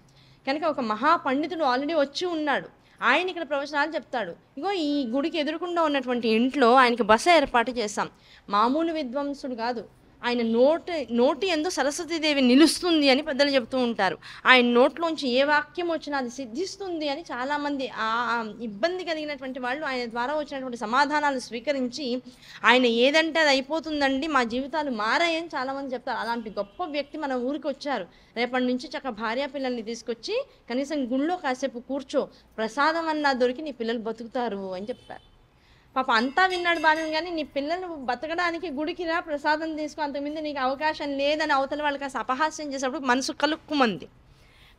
పాపం దుఃఖం విపరీతంగా వచ్చేసి చివరికి నా పిల్లలు ఒక రకంగా లోపల కూర్చుంటున్నారు, కానీ నీ బతుకు బయట కూర్చుని అడుక్కు తినే బతుకు అని వాళ్ళు చెప్పకనే చెప్పారనేటువంటి బాధ లోపల నుంచి పోయి, బాధలో ఉన్నవాడికి ఏమనిపిస్తుంది, ఎవరు ఏ మాట ఎలా మాట్లాడినా, మంచి చెప్పినా చెడు చెప్పినా ఇదిగో నన్ను అనడానికే అన్నారనేటువంటి ఒక స్ఫురణ కలుగుతూ ఉంటుంది లోపల నుంచి. ఆ అవమానం లోపల ఉండేటువంటి ఆ ఇన్ఫీరియారిటీ కాంప్లెక్స్ ఎలా ఉంటుందంటే, ఇగో నన్ను అన్నారు, వీళ్ళు ఇలా నన్ను దెప్పి పొడవడానికే ఈ విషయాన్ని తీసుకొచ్చారనేటువంటి భావం కలిగిపోతూ ఉంటుంది వినేటువంటి వాళ్ళలో. పాప ఆయనకు కూడా అదే బాధ కలిగింది. ఈ దారిద్ర్యంలోంచి నేను బయటికి వచ్చేసేసాలి. ఆ ఎదురుకుండా ఉన్నవాడు ఆయన విద్వాంసుడుట, నోటి యందు అమ్మవారు ఆడుతుందిట. నా కష్టం ఏదో అమ్మవారికే చెప్పుకుందాం, ఆయనకే చెప్పుకుందాం అని పాపం ఆ గేటు దగ్గరికి వెళ్ళి ఎక్కడున్నాడా, ఇంకెక్కడ బస చేశారా అని చూశారు. ఈ లోపల నుంచి ఒక వాళ్ళకి అన్ని ఏర్పాట్లు చేసి బయటకు వచ్చేటువంటి వాళ్ళు వచ్చారు, సహాయకారులు. అయ్యా ఆయన ఊరికే డిస్టర్బ్ చేయకండి, లోపల పాపం డ్రెస్ తీసుకుంటున్నాడు, రేపటి నుంచి పొద్దున సాయంకాలం ప్రవచనాలు చేయాలి, మీరు వదిలేసేసేయండి అన్నారు. సరే నేనేం లోపలికి వెళ్ళండి అని వాళ్ళని సముదాయించి బయటికి పంపించి పాపం ఆ గేటు దగ్గర అలాగే నుంచుంటే ఆయన సంధ్యావందనం లాంటివన్నీ కూడా చేసుకుని, సూర్య నమస్కారాలు చేసుకుని, తను చేసుకునేటువంటి జపాదులన్నీ కూడా చేసుకుని, ఆ ఉన్నటువంటి ఆ పాదోదకం ఏదైతే ఉందో దాన్నంతా కూడా తులసమ్మలో పోసి మళ్ళీ చక్కగా తులసమ్మ చుట్టూతో ప్రదక్షిణాలు చేసుకుందామని ఆ తలుపు తను ఉన్నటువంటి బసలోంచి బయటకు వచ్చాడు. వచ్చి ఇవన్నీ చేసుకుంటూ నమస్కారం చేసుకుంటూ ఉంటే, ఆ నమస్కారం చేసుకున్న వ్యక్తి దగ్గరికి వెళ్ళి ఉన్నట్లుండి కాళ్ళ మీద పడి పాపం దీనంగా దుఃఖంతో దాని ఏమంటారు, కడుపు పగిలిపోయేలా పాపం ఏడుపు మొదలెట్టి ఇంకా ఆయన తట్టుకోలేకపోతున్నాడు ఆ బాధ. నా పిల్లల ఆకలి బాధ తీర్చాలంతే, ఆయనకు ఉన్నటువంటి ఒకే ఒక కష్టం, ఆ పిల్లల ఆకలి బాధ చూడలేకపోతున్నాడు. ఇంకా ఏం జరిగినా శుభం జరగకపోయినా నాకు అవసరం, నా పిల్లల ఆకలి బాధ నేను తీర్చగలగాలి అంతే. పట్టేసుకుని ఇంకా ఏడుస్తున్నాడు. ఆ రోదన మిన్నంటిపోతుంది పాపం. నాయన ఎందుకు అంత కష్టం వచ్చింది, ఎందుకు అంత కష్టంగా అంత ఏడుస్తున్నావు, ఎందుకు మగవాడి వై ఉండి ఇంత గుండె పగిలేలా ఏడ్చావంటే నీ బాధ మామూలు బాధ కాదు, చెప్పయ్యా నీకేం కష్టం వచ్చింది అని అడిగారు ఆయన పాపం ఆ ప్రవచనకర్త. అడిగేటప్పటికీ, అయ్యా నా పిల్లలు, నా కుటుంబ పరిస్థితి ఇది, 28 మంది పిల్లలు నాకు, మేము ఇద్దరితో భార్యాభర్తలతో కలిపి మొత్తం 30 మంది ఆకలి తీర్చగలిగేటువంటి బాధ్యత నా భుజస్కంధాల మీద ఉంది. రూపాయి ఆదాయం లేదు, ఇంట్లో తినడానికి ఏ డబ్బా కూడా లేదు, కనీసం వస్తువు తెచ్చుకుని పోసుకుందామంటే డబ్బా కూడా అమ్మేసుకుని చివరికి పిల్లవాడికి 3 నెలల వాడికి ఓ చిన్న ప్యాకెట్ తీసుకొచ్చి పాలు కూడా పోసేసాం. ఇంట్లో ఒక వస్తువు లేదు, ఒక ఆహార పదార్థము లేదు, నాకు దమ్మిడి ఆదాయం కూడా లేదు. ఏం చేయాలో అర్థం కావట్లేదు, నాకు ఏ మార్గం తోచట్లేదు. ఇప్పటికే వ్యాపారంలో నష్టపోయాను కనుక ఎవరు నా మొహం కూడా చూడట్లేదు, స్నేహితులు కానీ బంధువులు కానీ ఎవరు నన్ను దగ్గరికి రావనివ్వట్ల. ఇదివరకు అప్పులు ఇచ్చాను, ఎవరో చాలామందికి అప్పులు ఇచ్చాను, వాళ్ళు కూడా నన్ను ప్రస్తుతానికి తప్పించుకుని తిరుగుతున్నారు, ఎక్కడ డబ్బులు అడుగుతున్నాను భయంగా ఉంది వాళ్ళందరికీ. కనుక నా పరిస్థితి అగమ్యగోచరంగా ఉంది. మీరే ఏదో ఒక తరుణోపాయం చెప్పి నన్ను ఉద్ధరించాలి, నా జీవితం బాగు చేసి ఇలా చేయాలి, అంతే తప్ప ఇంకా నాకు మీరు కూడా చేతులు ఎత్తేసి నన్ను పట్టించుకోకుండా వెళ్ళిపో మూర్ఖుడా అన్నారంటే మాత్రం ఇంకా నేను వెళ్ళి ఏ చెరువులోనో దూకేసేయాలి, అంతకుమించి ఏం లేదు. పైగా ఒక్కడిని దూకడం మహాపాపం నాకు తెలిసిపోతుంది. ఎందుకంటే నా వల్ల వచ్చినటువంటి ఈ కష్టాన్ని 29 మంది భరిస్తున్నారు. నేను ఒక్కడిని చచ్చిపోవడం వల్ల వాళ్ళకి ఇంకా బాధ కలిగించేవాడిని అవుతాను, తర్వాత వాళ్ళు కూడా ఎలాగో చచ్చిపోతారు. కనుక ముందు వాళ్ళందరినీ చంపి నేను రావాలంతే. మొత్తం 30 మందిని మేము ప్రాయోపవేశం చేసుకోవాలి, అంతకుమించి ఇంకా మా దగ్గర ఏ విషయము దొరకట్లా. కనుక మీరే మమ్మల్ని ఆదుకోవాలి అని పాప ఆయన కాళ్ళు పట్టేసుకున్నారు. పాప ఆయనకి బాధ వేసింది, ఒక మగవాడు అంతలా బాధపడుతున్నాడు అంటే ఎంత కష్టాన్ని లోపల అట్టి పెట్టుకున్నాడు. ఆడదైనా ఒకసారి చెప్పుకునో అరుచో తిట్టో ఏదో చేసి లోపల ఉన్నటువంటి బాధను బయటికి తెచ్చుకుంటుంది. మగవాడికి అవకాశం లేదు, ఏడవలేడు, మాట గట్టిగా అనలేడు, దోషం తందని తెలిసినా కూడా దానికి స్వాతంత్రవచనాలు పలికేటువంటి వారు ఎవరు లేకుండా ఉంటారు. ఎవరి ముందు ఏ విషయాన్ని ఓపెన్గా హాయిగా చెప్పుకునేటువంటి అవకాశం మగవాడికి తక్కువగా ఉంటుంది, దాంతో వేదన ఎక్కువైపోతూ ఉంటుంది మగవాళ్ళకి. అందుకనే గంభీరంగా కూర్చున్నారు అంటే వాళ్ళ పట్ల మనం ఇంకాస్త ప్రేమగా ఉండాలి. అది స్త్రీ యొక్క ధర్మం. అందులో కూతురు కావచ్చు, భార్య కావచ్చు, కోడలు కావచ్చు, తల్లి కావచ్చు, ఎవరైనా సరే, అత్తగారు కావచ్చు, అన్నగారి భార్య, వదిన గారు కావచ్చు. మగవాళ్ళు మౌనంగా ఉన్నారు, దీర్ఘంగా ఆలోచిస్తున్నారు, వాళ్ళలో వాళ్ళు చాలా ఇదవుతున్నారు, ఒక్కళ్ళే కూర్చుంటున్నారు అంటే వాళ్ళ పట్ల మనం చాలా జాగ్రత్తగా ఆలోచించాలంటే. ఏదో చెప్పుకోలేని బాధ ఉందో, లేకపోతే ఏదో ఇబ్బంది పడుతున్నారో, ఏదో ఉంది. మగవాడు మాత్రం నోరు తెరిచి ఏ కష్టాన్ని బయటికి తెచ్చుకోడు. ఆ చెప్పుకోకూడనటువంటి వాడు కూడా ఇంత చెప్పుకున్నాడు అంటే ఈయన కష్టాన్ని తీర్చాలనేటువంటి ఆలోచన పాపం పెద్ద ఆయనకు వచ్చింది. నేను ఓ విషయం చెప్తా, రేపటి నుంచి శరన్నవరాత్రులు నేను పొద్దున సాయంకాలం పూట చక్కగా గుళ్ళో ప్రవచనాలు చేస్తున్నాను, అమ్మవారి తత్వాన్ని చెప్తున్నాను. ఆ క్రమంలో రేపు మధ్యాహ్నం అంటే నా ప్రవచనం పొద్దున పూట ఉంటుంది, మధ్యాహ్నం అయ్యేటప్పటికల్లా చక్కగా నీ ఇంటికి వస్తా, ఎక్కడో నీ ఇల్లు చెప్పు, లేకపోతే నువ్వు రా, నా దగ్గరికి రా. ఈ 9 రోజుల పాటు కలశం పెట్టించి నీతో చక్కగా నేను శరన్నవరాత్రి పూజాన్ని 9 రోజుల పాటు చేయిస్తా. ఒక పూట చేయించా అంటే రెండో పూట ఎలా చేసుకోవాలో నీకు తెలిసిపోతుంది. మంత్రం రాసిస్తా, నా ప్రవచనం అయిన తర్వాత నువ్వు ఈ లోపల అన్నీ రెడీ పెట్టుకో, వచ్చి నేను మళ్ళీ నీతో పూజ చేయిస్తాను, నేనే చేయిస్తా, ఇంకెవరి మీద నువ్వు ఆధారపడకు, నాకు దమ్మిడి రూపాయి ఇవ్వక్కర్లా అన్నాడు. అయ్యా మీకు దమ్మిడి రూపాయి తర్వాత విషయం, కలసం అన్నారు, నా ఇంట్లో కలసం పెట్టడానికి కూడా చెంబు లేదన్నాడు ఆయన. మీరు కలసం పెట్టాలంటున్నారు, కలసానికి కూడా నా దగ్గర చెంబులేదు స్వామి అన్నాడు. అయ్యా నేను ఇస్తానే, నా దగ్గర తీసుకో, మొత్తం నవరాత్రి ఉత్సవం అంతా అయిపోయిన తర్వాత నా చెంబు నేను తీసుకుపోతాలే, కంగారు పడవాకు, ఈ లోపల అమ్మవారు నీకు ఇచ్చేది నీకు ఇచ్చేస్తుందిలే, అప్పుడు నువ్వే నాకు దక్షిణ ఇస్తావులే, కంగారు పడకన్నాడు.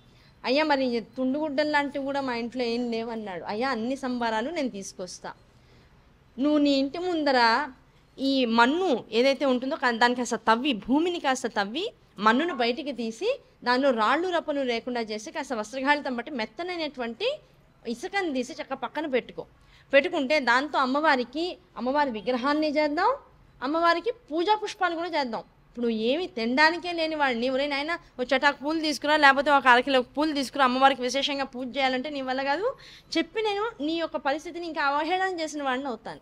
కనుక అమ్మవారికి ఏది సమర్పించినా భూమిలోంచి వచ్చేటువంటి వాటిని సమర్పిద్దాం. కనుక నైవేద్యం అంటావా, నీ ఎదురుకుండా ఏ నీళ్ళైతే అమ్మవారి పాదోదకం పావనం శుభమని ప్రతి ఉపచారానికి ముందు వెనకాల నీళ్ళు వేస్తున్నావో ఆ తోయమే స్వామికి అమ్మవారికి నువ్వు సమర్పించేటువంటి నైవేద్యం. సకలోపచార పూజలు ఆ నీళ్లతోనే చేయి. చివరికి వదిలినటువంటి నీళ్ళని నువ్వు ప్రసాదంగా తీసుకుని ఇంట్లో వాళ్ళకి ప్రసాదంగా ఇవ్వు, నాకు కూడా తీర్థంగా ఇవ్వు, ఏమీ నష్టం లేదు. అమ్మవారు ఏమనుకోదు. ఓన్లీ ఆవిడకి మనం చేయాల్సిందల్లా ఒక మట్టి విగ్రహాన్ని పెట్టుకోవడం, మట్టి పూలతో మట్టితో మళ్ళీ తడిపి చక్కగా మంచి పూలను తయారు చేసుకోవడం, అవి ఎండగొట్టడం. ఇవాళంతా నీ పని అదే. ఇంటికి వెళ్ళి నీ పిల్లలతో ముందు నేల తవ్వించి చక్కగా మన్ను బయటికి తీ, దాని చక్కగా నువ్వు నీ భార్య కలిసి వ్రతకాలితం పట్టండి అని విషయాలన్నీ చెప్పి ఇంటికి పంపించండి. నీకు ఎందుకు, నీ జీవితం మారిపోతుంది అమ్మవారిని పట్టుకున్నావు అంటే అన్నాడు. బ్రహ్మగారు అన్ని విషయాలు చెప్పారంటే ఏమవుతుంది, ఆశ పుడుతుంది లోపల నుంచి. ఫోన్లే బతుకుతాము, మారుతాం, అమ్మవారు మారుస్తుంది, శక్తి ఏదో నా కోసమే వచ్చింది, ఈ పెద్ద మనిషి నా కోసమే ఇక్కడికి వచ్చాడని పాపం పూర్తిగా నమ్మి గబగబా ఇంటికి వెళ్ళాడు. పిల్లలందరూ నీరసంగా ఉన్నారు, అయినా సరే కాసేపు చప్పట్లు కొట్టి వాళ్ళని నవ్వించి కాస్త మంచినీళ్ళు అందరూ కలిసి తాగి బయటకు వచ్చిన అయినా ఒకసారి ఇక్కడ తవ్వాలరా బాబు అన్నారు. నాన్న నేను తవ్వుతా అంటే నేను తవ్వుతా. పిల్లలు ఏముంది పోటీ, ఒకళ్ళు తవ్వుతా. నాన్న పని చెప్పాడు, అసలు ఎక్కువ మాట్లాడట్లా నాన్న, మనతో కూర్చోట్లా. అలాంటి నాన్న వాళ్ళు వచ్చి పని చెప్పాడు కానీ పిల్లలందరికీ ఉత్సాహం వచ్చింది. నాన్న ఏదో చేయబోతున్నాడు రోయ్ అనుకుని ఒకళ్ళు చిన్న కర్ర ముక్కలు, చిన్న ఇనుప ముక్కలు అన్నీ తీసుకొచ్చి ఇంకా తవ్వడం, గరిటెలు తీసుకొచ్చి ఇంట్లో తవ్వడం మొదలెట్టారు. ఆ తవ్వగా మా అన్న వచ్చింది, ఏం చేస్తున్నాడో భార్యకి అర్థం కాలేదు. అందరూ కలిసి అందరూ రాళ్ళేరండి కొంతమంది పిల్లలు చెప్పారు, నీళ్ళతో తడపండి అని మెత్తటి మన్నుని అంతా ఒకళ్ళకి చెప్పారు. దాన్ని చక్కగా విగ్రహం చేద్దామని చెప్పి తను భార్య కూర్చున్నారు. రాత్రి 7 ఒంటి గంటకి సమయం తెలియలే, ఆకలి తెలియలే, మనసంతా దేని మీద ఉంది, ఏదో చేస్తున్నాం, ఆ చేసేది బాగా జరగాలంతే. అదేం చేస్తాం, పూజ, ఆయన చెప్పాడు పూజని, దీంతో ఇలా పూజ చేస్తారు మన్నుతో అని మనకు తెలియదు. చేస్తున్నారు చక్కగా. ఒక విగ్రహం రెడీ అయిపోయింది. ఆ విగ్రహంతో పాటు చిన్న పూల ఆకారంలో ఉన్నటువంటి అచ్చులు మన్నుతో చేశాడు. చక్కగా అవన్నీ విరగకుండా పగలకుండా జాగ్రత్తగా ఒక ప్లేట్ మీద పెట్టి, ఒక అట్ట ముక్క మీద పెట్టి వాటన్నింటిని ఎండగొట్టారు. జాగ్రత్త పొద్దున బ్రహ్మగారి ఇంటికి వచ్చేటప్పటికల్లా అన్నీ రెడీ చేసుకున్నాడు. ఆయన చక్కగా ఉన్నంతలో ఏది అవసరార్థమో అంతవరకు తన దగ్గర ఉన్నటువంటి కలశాన్ని, తుండుగుడ్డని, ఇలాంటి వాటన్నింటినీ తను తీసుకొచ్చాడు. పూజా కల్పాన్ని తాను తీసుకొచ్చాడు. ఆచమాన పాత్ర, కలస పాత్ర 2 తీసుకొచ్చారు. అమ్మవారి కలసం పెట్టేది ఒకటి, ఇక్కడ కలసం పెట్టుకుని ఆచమాన పాత్ర, ఇంతవరకు మినిమంగా ఉన్నటువంటి వస్తువులు తీసుకొచ్చాడు. కూర్చున్నాడు చక్కగా. వినాయక పూజ చేయించాడు శ్రద్ధగా.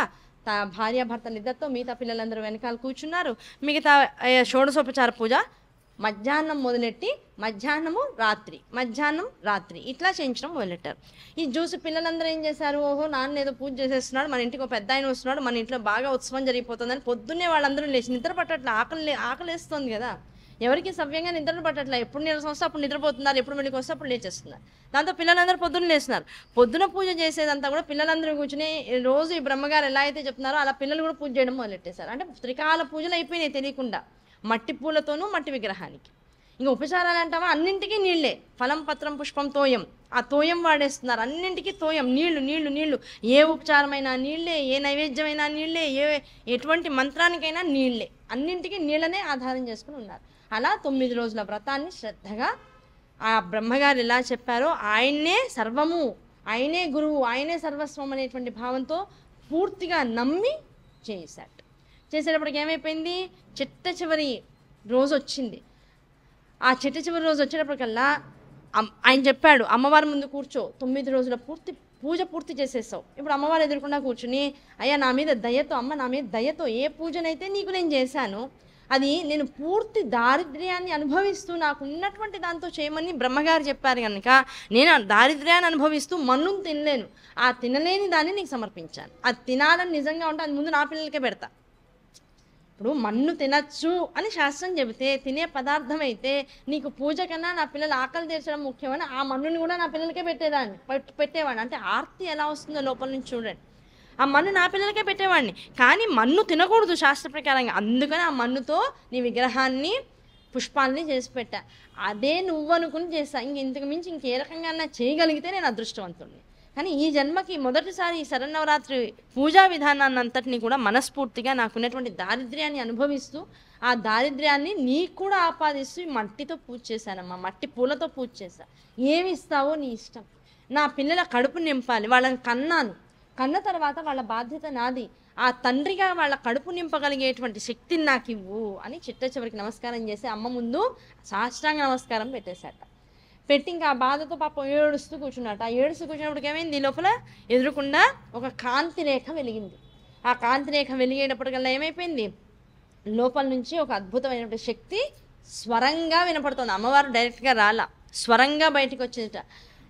అయ్యా ఒక్క విషయం, నువ్వు చేసినటువంటి పూజ ఏదైతే ఉందో అది అమ్మ పూర్తిగా స్వీకరించింది, ఇష్టంతో స్వీకరించింది. పైగా ఎంతోమంది ఈ మొత్తం ప్రపంచంలో, ఈ భూమండలంలో ఎంతోమంది శరత్కాల పూజలు, ఆశ్వీజ మాసంలో వచ్చేటువంటి 9 రోజుల పూజలు నా కోసం విశేషంగా చేస్తారు.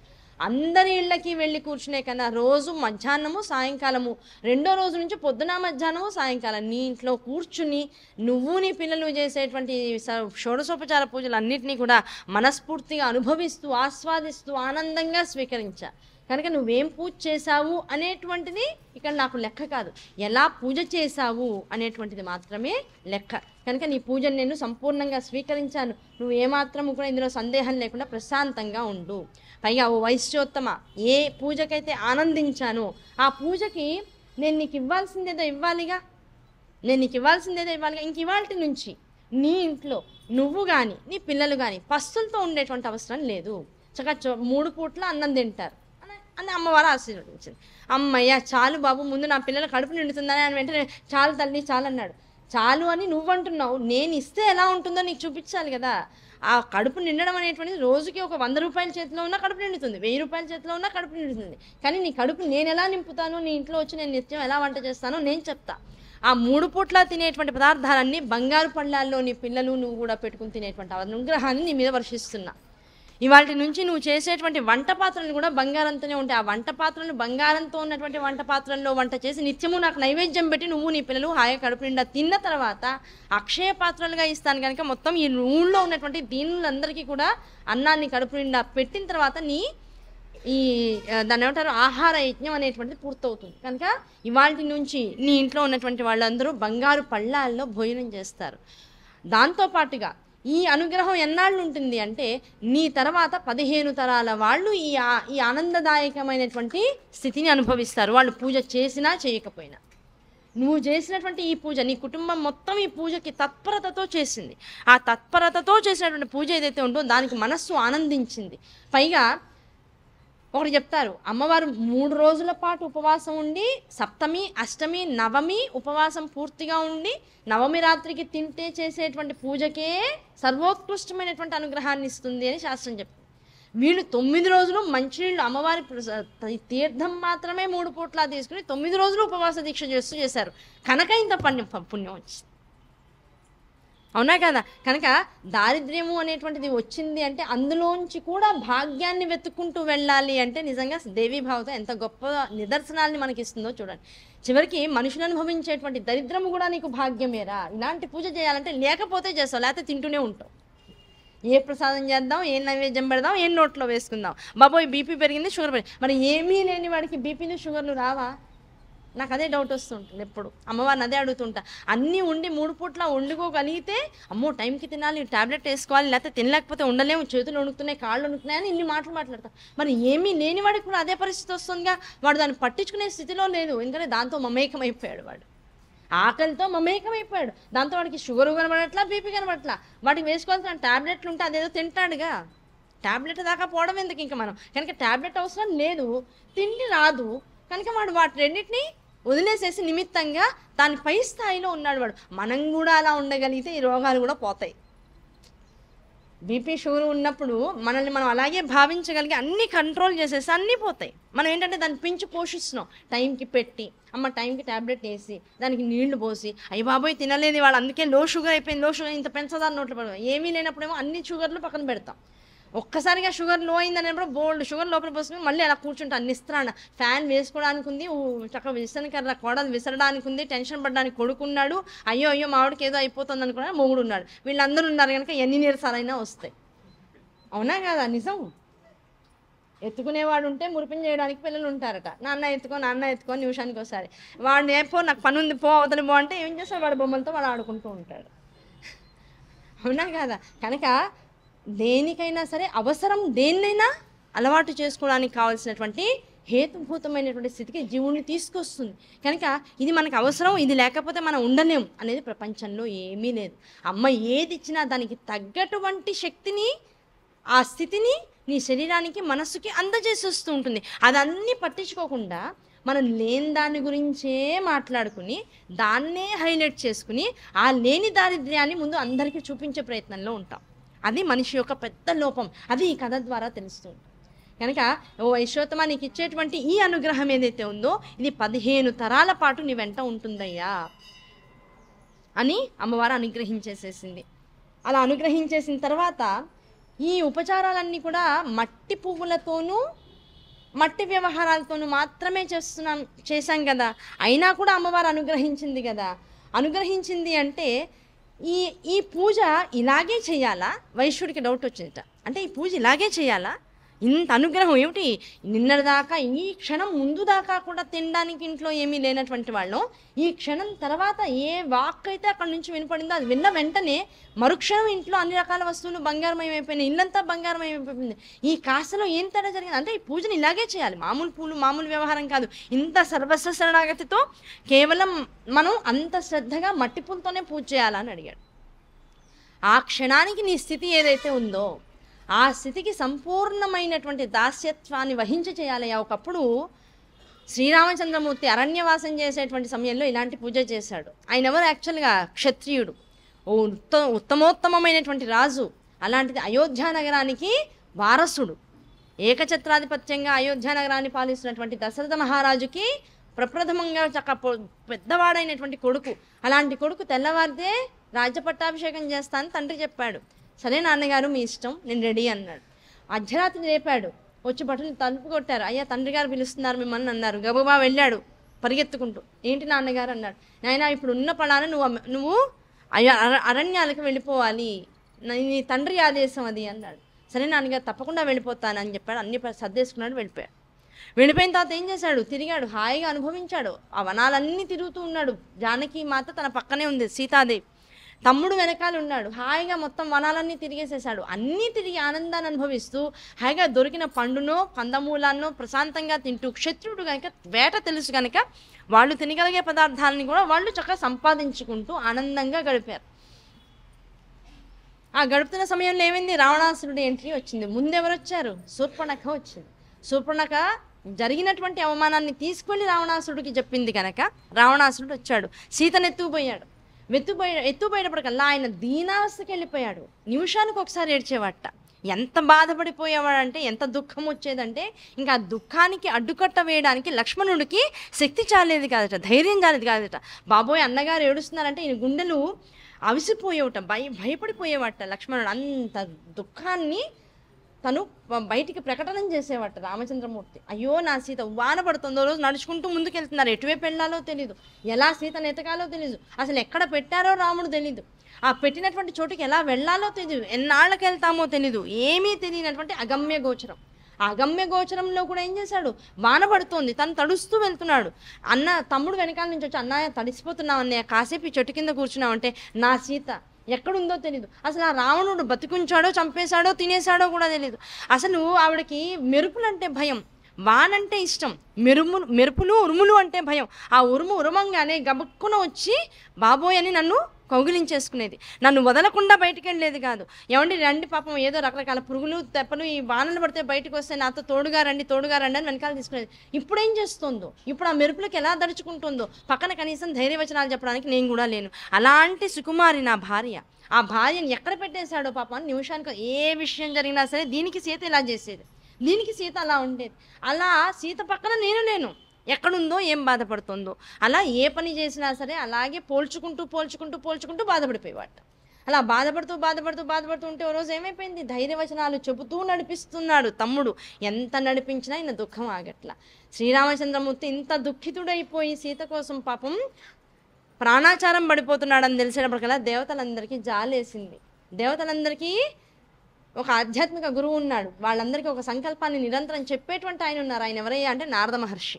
నిరంతరం చెడతలును వీణా చేతిలో పట్టుకుని ఓం నమో నారాయణాయ అనుకుంటూ నామం చేసుకుంటూ అందరికీ అయ్యా ఇలా సుఖాలు అనుభవించడం కాదు, నామాన్ని చదువుకుంటూ ఉండాలి, దానివల్లే ఏ సుఖమైనా నీకు శాశ్వతంగా నిలుస్తుంది అనేటువంటి మెసేజ్ ఇవ్వడం కోసం అది పట్టుకుని తిరుగుతూ ఉండేవాడు. ఆ నారద మహర్షి పాపం తట్టుకోలేక ఓ రోజు వచ్చాట.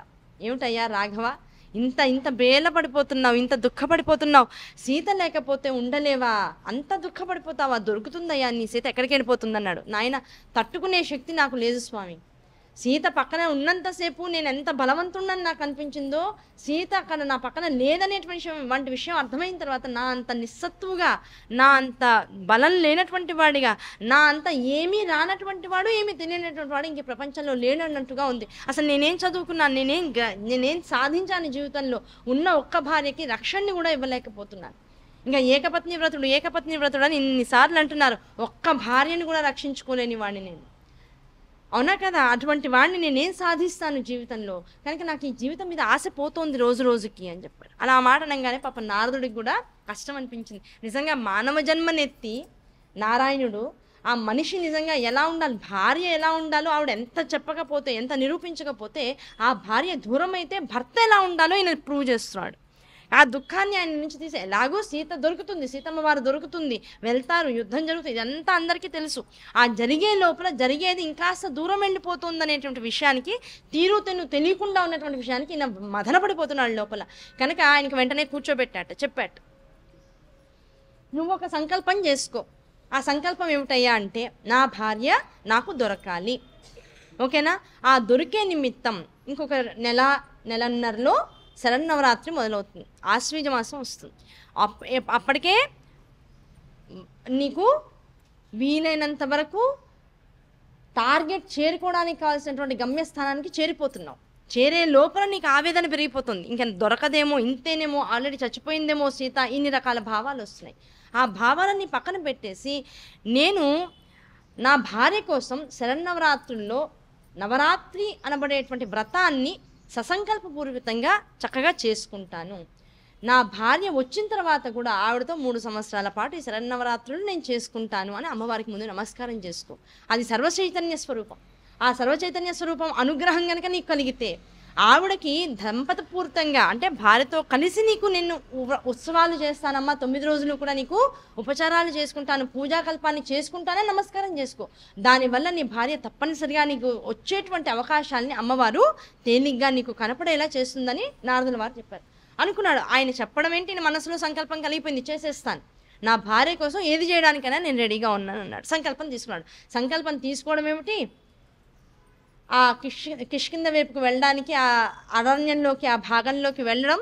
ఈ లోపల దూతగా మొత్తం ఆ రాజ్యాన్నంతా పరిపాలిస్తున్నటువంటి సుగ్రీవుడికి దూత అయినటువంటి హనుమంతుడు అక్కడ తిరుగుతూ ఉండడం, ఆ తిరుగుతున్నవాడు వీళ్ళిద్దరిని చూసి బంధించి తీసుకువెళ్ళిపోయి మాట్లాడడం. ఆ మాట్లాడిన దానిలో ఈయన శ్రీరామచంద్రమూర్తి అని తెలుసుకోగానే శరణాగతి వేడి మళ్ళీ రాజమర్యాదలతో తీసుకెళ్ళి సుగ్రీవుడి ముందు నుంచోపెట్టడం. ఆ సుగ్రీవుడు తన శక్తి, తన భార్య అన్నగారి దగ్గర ఉందనేటువంటి విషయం చెప్పడం, వాలిని చంపేయడం, ఆ వాలి యొక్క వానర రాజ్యానికి అంతటికి కూడా సుగ్రీవుడిని రాజుని చేయడం, ఆ సుగ్రీవుడు వెనకాల ఉన్నటువంటి వానర సైన్యం అంతా కూడా రామచంద్రమూర్తితో పాటు నడుస్తామనేటువంటి ప్రతిజ్ఞ చేయడం. అందులో హనుమంతుడు అనేటువంటి వాడు అత్యంత సమీపుడుగా, శిష్యుడుగా, స్నేహితుడుగా, దాసుడుగా, మనసుకి ధైర్యాన్ని ఇచ్చేటువంటి వాడిగా తనని తాను శ్రీరామచంద్రమూర్తికి అతి సమీపంగా మెలుగుతూ ఆయనకి ధైర్యాన్ని ఇస్తూ ఉండడం, ఇవన్నీ కూడా యాదృచ్ఛికంగా ఈ సంకల్పం లోపల శ్రీరామచంద్రమూర్తి అనుకునేటప్పటికల్లా జరిగిపోయినట్ట. ఈ లోపల శరన్నవరాత్రి ఉత్సవాలు చేయడానికి కావాల్సిన సమయం దగ్గరకు వచ్చేస్తోంది. వస్తున్నప్పుడు అప్పుడు నారదుల వారు మళ్ళీ వచ్చారు. ఎందుకు, ఈయన ఏమన్నాడు, నేను సంకల్పం చేస్తాను, ఈ అరణ్యంలో నాకేం దొరుకుతుందో నాకేం దొరకదో నాకు తెలీదు. విడిగా అయోధ్యలో అయితే శరన్నవరాత్రులు మీరు చేయమంటే ఎలా జరిగేవి, అదొక రాజ్యంలో జరిగేటువంటి గొప్ప ఉత్సవంగా చేసేవాళ్ళు.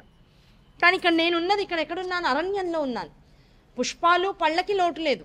మిగతా విషయాలు ఏవైతే ఉన్నాయో, అమ్మవారికి మనం చేసేటువంటి విశేష పూజలు ఏవైతే ఉన్నాయో అవి ఎంతవరకు చేయగలనో నాకు తెలియదు. ఎలా చేయాలో మీరు ఎలా చెప్తే నేను అలా చేస్తాను. కనుక నేను చేసేటువంటి పూజకి మీరే బ్రహ్మత్వాన్ని వహించండి, మీరు వచ్చి చేయించాలి నాతో అని ఇండైరెక్ట్గా చెప్పేశారు. చెప్పటికి ఆయన అన్నాడు, అబ్బా నారదుల వారికి ఆనందం. స్వయం శ్రీరామచంద్రమూర్తి ఆయన ఎవరు, నేను చేసేటువంటి ఆ నిరంతర నామజపం ఏదైతే ఉందో, ఆ మూలస్వరూపం ఏదైతే ఉన్నాడో, ఆ మూలస్వరూపానికి సాక్షాత్ మానవ స్వరూపమైన ఈయన ఎదురుగుండా కూర్చుని ఈయనతో అమ్మవారి పూజ చేయించడం, సర్వచైతన్య స్వరూపానికి పూజ చేయించడం, స్వామి పక్కన కూర్చుని దాసుడు చేయించడం, అది ఎంత గొప్ప అనుగ్రహం. అటువంటి అనుగ్రహం ఈ జన్మకి నాకు ఇలా దొరికింది. ఈ మానవ జన్మ నువ్వెత్తకపోతే స్వామి, నీతో ఈ పూజ చేయించడం నాకు అవకాశం దొరికేది కాదు. కనుక నువ్వు చేసినటువంటి ప్రతి అవతార రహస్యం వెనకాల నీ యొక్క శిష్యులను, దాసులను, మనుషులను, లోకాన్ని ఉద్ధరించడం కోసమే ఈ అవతారాలన్నీ కూడా ఎత్తామని ఇంకోసారి నమస్కారం చేసుకుని సరిగ్గా ఇంకా శరన్నవరాత్రులు మొదలవుతాయనగా 2 రోజులు 3 రోజుల ముందర ఆయన వచ్చేసాట. వచ్చి కూర్చున్నాడు. అవి దేవాలు అన్ని లిస్ట్ అవుట్ చేసుకున్నారు. అయ్యా, నీకున్నటువంటి వానర సైన్యం ఏదైతే ఉందో ఇందులో నీకు అతి సమీపుడైనటువంటి వాడు హనుమకి కొన్ని రకాల పనులు చెప్పు. ఇందులో ప్రత్యేకంగా కావాల్సింది ఏదైనా ఉంది అంటే మిగతా ఉపచారాలు, మిగతా నైవేద్యాలన్నీ కూడా పళ్ళుగాను, కాయలుగాను, ఈ అరణ్యంలో దొరికే వాటి అన్నింటిని కూడా మిగతా వానర సేనని పంపించు. నువ్వు చేసేటువంటి ఈ శరన్నవరాత్రి పూజా విధానంలో ప్రత్యేకంగా మనం వాడవలసింది, నీ యొక్క కోరిక తీరాలి అంటే మనం ఇక్కడ వినియోగించవలసింది 1000 దళాలతో ఉన్నటువంటి తామర పుష్పాలని. ఆ 1000 దళాలతో ఉన్నటువంటి తామర పుష్పాలని 9 రోజుల పాటు కూడా 1008 చొప్పున హనుమంతుడికి గనక బాధ్యత అప్పగిస్తే ఇక్కడి నుంచి దాదాపుగా చాలా దూరం, కొన్ని వందల కోసుల దూరాన్ని ఎగిరి వెళ్తే తప్ప ఈ 1000 దళాలతో కూడుకున్నటువంటి తామర పుష్పాన్ని తెచ్చేటువంటి ప్రదేశం దొరకదు. అన్ని తేవాలి అంటే చాలా బలం కావాలి. ఆ బలం ఇంత సమూహంలోనూ హనుమంతుడికి ఒక్కడే ఉంది కనుక హనుమంతుడిని పంపిద్దాం, ఆయనకి వినియోగించే పనిని. రోజు 1008 పుష్పాలు కావాల్సిందే. పూజలో లోపం జరిగినా పర్వాలేదు, నైవేద్యాల్లో లోపం జరిగినా పర్వాలేదు, పూజా విధానంలో లోపం జరిగినా పర్వాలేదు, మంత్రంలో లోపం జరిగినా పర్వాలేదు. కానీ అప్పుడు త్రేతాయుగంలో ఉండవలసినటువంటి ఆ అద్భుతమైనటువంటి సహస్రనామం ఏదైతే ఉందో ఆ నామాలు నేను స్పష్టంగా చెప్తూ ఉంటా. ప్రతి నామానికి నువ్వు ఒక్కొక్క పువ్వుని అమ్మవారి పాదాల దగ్గర పెడుతూ ఉండడం అనేటువంటిదే ప్రధాన కర్తవ్యం. అందులో లోపం రాకుండా మాత్రం చూడు రామచంద్రమూర్తి అని చెప్పేసేసాడు నారదుల వారు. అయ్యో మీకెందుకు, నేను హనుమంతుడిని వినియోగిస్తానన్నాడు. హనుమంతుడు అంతకన్నా స్వామి నోట్లోంచి విషయం వచ్చింది అనగానే ఇంకా ఆయనకు ఆనందం. అబ్బా, నాకు ఒక పని చెప్పాడు నా స్వామి, ఇంకా ఆ పని కోసం ఎంత దూరమైనా వెళ్తా, ఎంత కష్టమైనా పడతా, అయినా నా స్వామి కోసం అనేటప్పటికీ ఇంకా కష్టం అనేటువంటిది నాకు లేదన్నట్లుగా ఇంకా రోజు వెళ్ళాడు. చక్కగా పొద్దునే ఈయన పూజ మొదలెట్టి సంకల్పం చెప్పేటప్పటికల్లా ఎగరడం మొదలెట్టేవాడు. సరిగ్గా నామాల దగ్గరకు వచ్చేటప్పటికల్లా 1008 పుష్పాలు తీసుకొచ్చి స్వామి ముందు చక్కగా పెట్టేవాడు. ఒక్కొక్క నామానికి స్వామి మనస్సుతో శ్రద్ధగా అమ్మవారికి పూజ చేసుకునేవాడు. ఆ పూజనంతా ఈ వానరసేనంతా కూర్చుని శాంతంగా చూసేది. చక్కగా పెట్టేటువంటి అరటి పళ్ళు, మామిడి పళ్ళు, ఎక్కడెక్కడ లేనటువంటి పళ్ళన్నీ ఏరుకుని ఈ వానరసేనంతా వచ్చేది. అన్ని నైవేద్యాలకి పళ్ళనే పెట్టేసేవారట. ఆ రామచంద్రమూర్తి చేసినటువంటి పూజాంతర్గతంగా ఏ తిథి నాడు ఏ పండు పెట్టాలి, మనం అన్నాలు నైవేద్యాలు ఇంతవరకు చూసాం, ఇంతవరకు అనుభవించాం. ఆ ఋష్యశృంగ పర్వతం మీద చేసినటువంటి ఏ అయ్యవారి యొక్క పూజ ఉందో అయ్యవారు ఎలాంటి రోజుల్లో ఎలాంటి నైవేద్యాలు పెట్టాడో ఆ నైవేద్యాలు పెట్టడం ద్వారా ఎటువంటి అనుగ్రహాన్ని అమ్మవారు ఇస్తుంటే తాను పొందాడో ఇక్కడ విశేషంగా చెప్పారు కూడా దేవి భాగవతంలో. ఈ ఉపాసన మొట్టమొదటి రోజు నుంచి చేసినప్పటి నుంచి నారదుని వారు ముందే చెప్పేశారు. మొట్టమొదటి పాడ్యమి రోజు దానిమ్మ పళ్ళని ఎక్కడెక్కడున్నా సరే, ఎంతమంది ఉన్నారో వానరసేనలు అంతమందికి ఆహారం కావాలి కనుక దానిమ్మ పళ్ళని పండు పళ్ళంగా ఇవ్వాలట. ఎంతమంది ఉన్నారో లెక్క పట్టండి అన్నారు. లక్షల్లో ఉన్నారు వాళ్ళు, మామూలుగా లేరు. అన్ని పళ్ళని తీసుకొచ్చి పెట్టారట. అంటే మనం ఇక్కడ ఉన్నాం కనుక మన కుటుంబంలో ఎంతమంది ఉన్నారో దానిమ్మ పండు దగ్గరకు వచ్చేటప్పటికల్లా పాడ్యమి రోజు మన ఇంట్లో ఎంతమంది కుటుంబ సభ్యులు ఉంటామో పాడ్యమి నాటి దానిమ్మ ఫలం అనేటువంటిది ఏదో ఒక కాల పూజ, అది ఉదయకాలం చేస్తావా, మాధ్యాహ్నిక కాలం చేస్తావా, సాయంకాల పూజ సంధ్యా సమయంలో చేసేటువంటి పూజన నువ్వు ముందరే నిర్ణయం చేసుకుని నీ ఇంట్లో కుటుంబ సభ్యులు ఎంతమంది ఉంటారో అన్ని దానిమ్మ పళ్ళు తీసుకొచ్చి అమ్మవారికి నైవేద్యం పెట్టాలి. పాడ్యమి నాడు. విధియ నాడు మామిడి పళ్ళు పెట్టాలి. అయ్యా, మరి శరన్నవరాత్రులు ఆశ్వీజ మాసం అంటారు, మరి మామిడి పళ్ళు దొరుకుతాయా? మామిడి పళ్ళు మనకి దొరికే అవకాశం ఉందా?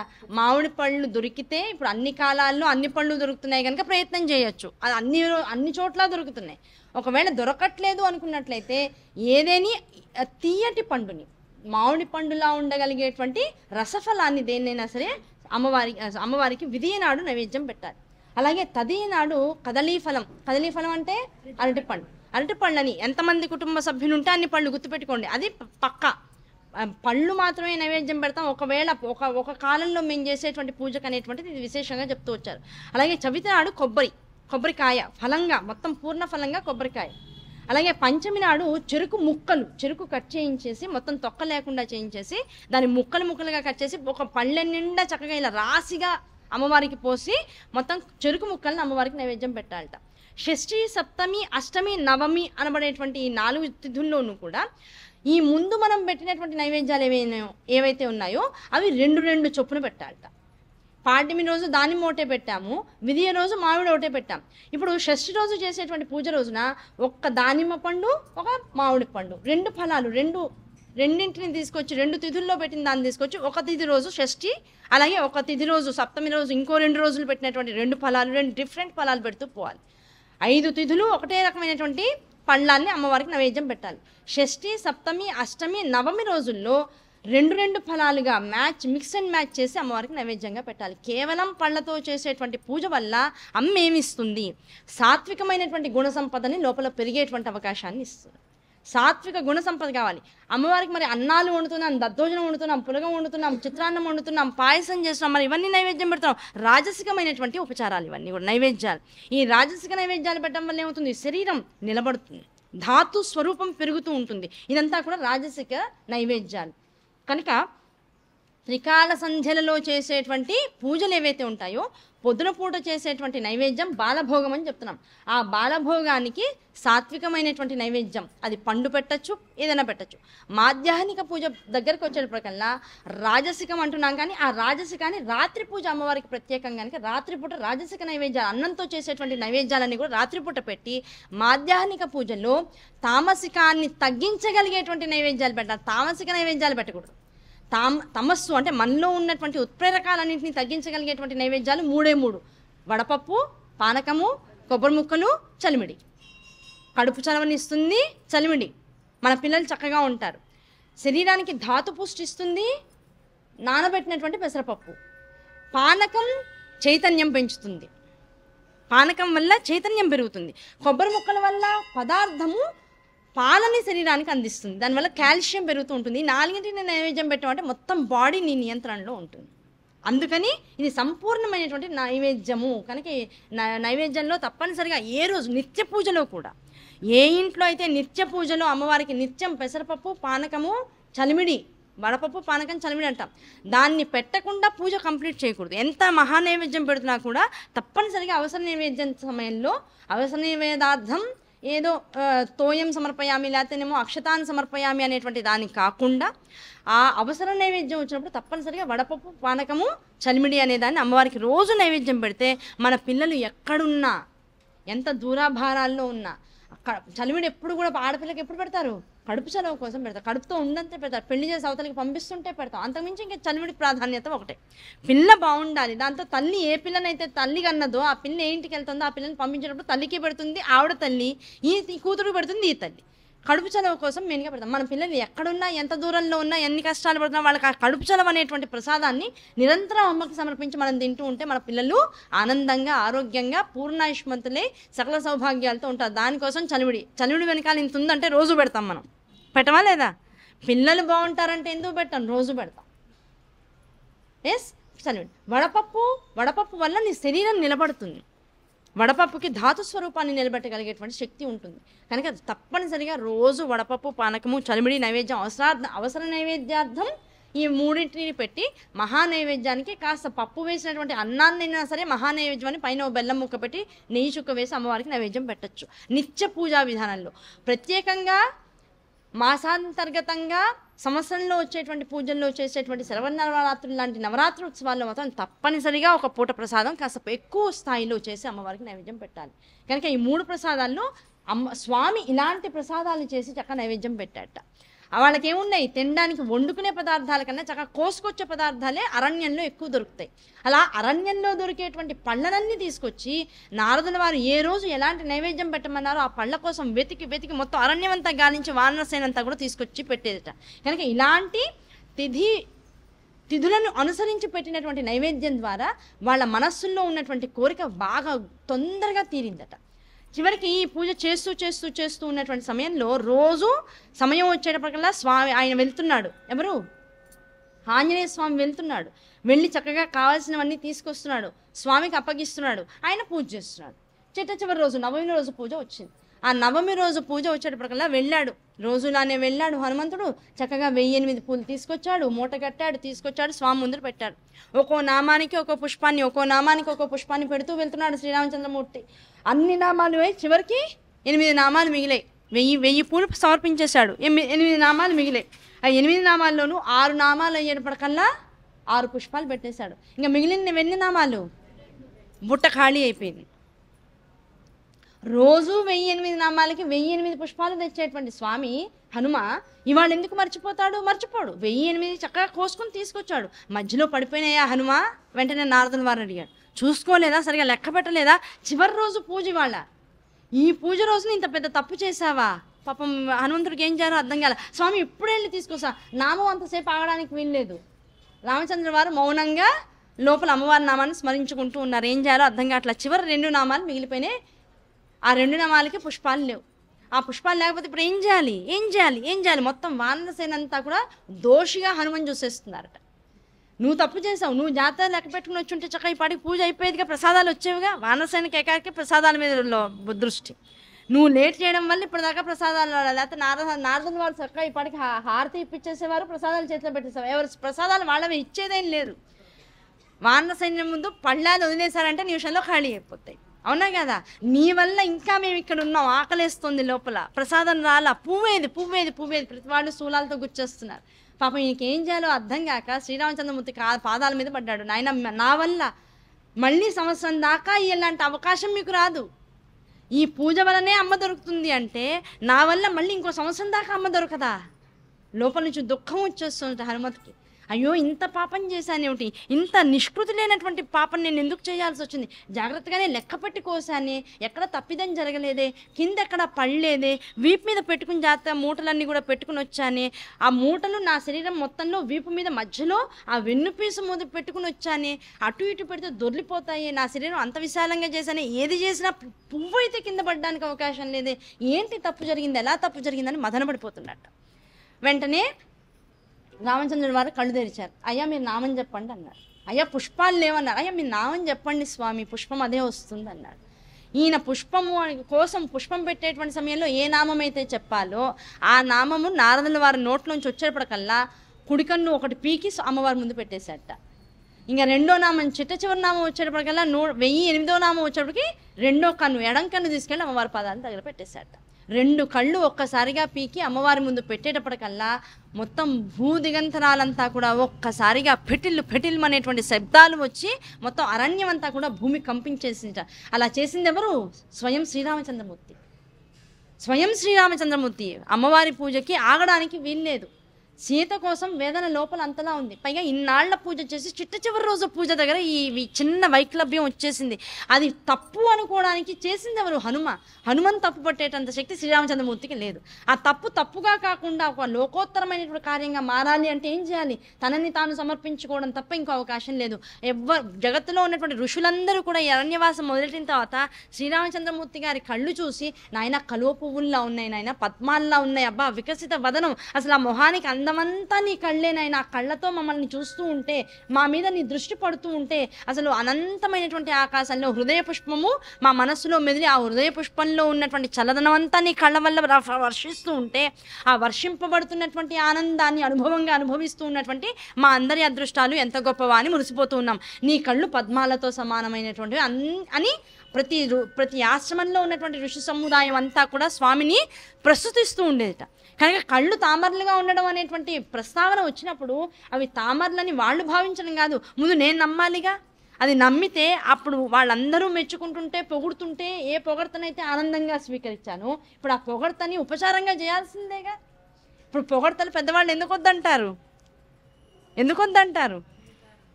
ఇలాంటి సందర్భాలు వస్తాయి కనుకనే, అంత శక్తి మనకి లేదు కనుకనే పొగిడించుకునే కన్నా, అయ్యా ఇదంతా కూడా అమ్మవారి అనుగ్రహమే తప్ప మందేమి లేదమ్మా అని చెప్పేసి ప్రతిదీ అమ్మవారి పాదాల దగ్గర సమర్పించేయడం అనేటువంటి జరుగుతుంది. అహంకారం వచ్చిందా ప్రతిదానికి సమాధానం మన శరీరాన్ని త్యాగం చేస్తూ మనం ఇచ్చుకోవాల్సిందే. కనుక అక్కడ ఉన్నటువంటిది ఎవరు? స్వయం శ్రీరామచంద్రమూర్తి, స్వయం విష్ణుమూర్తి అవతారం.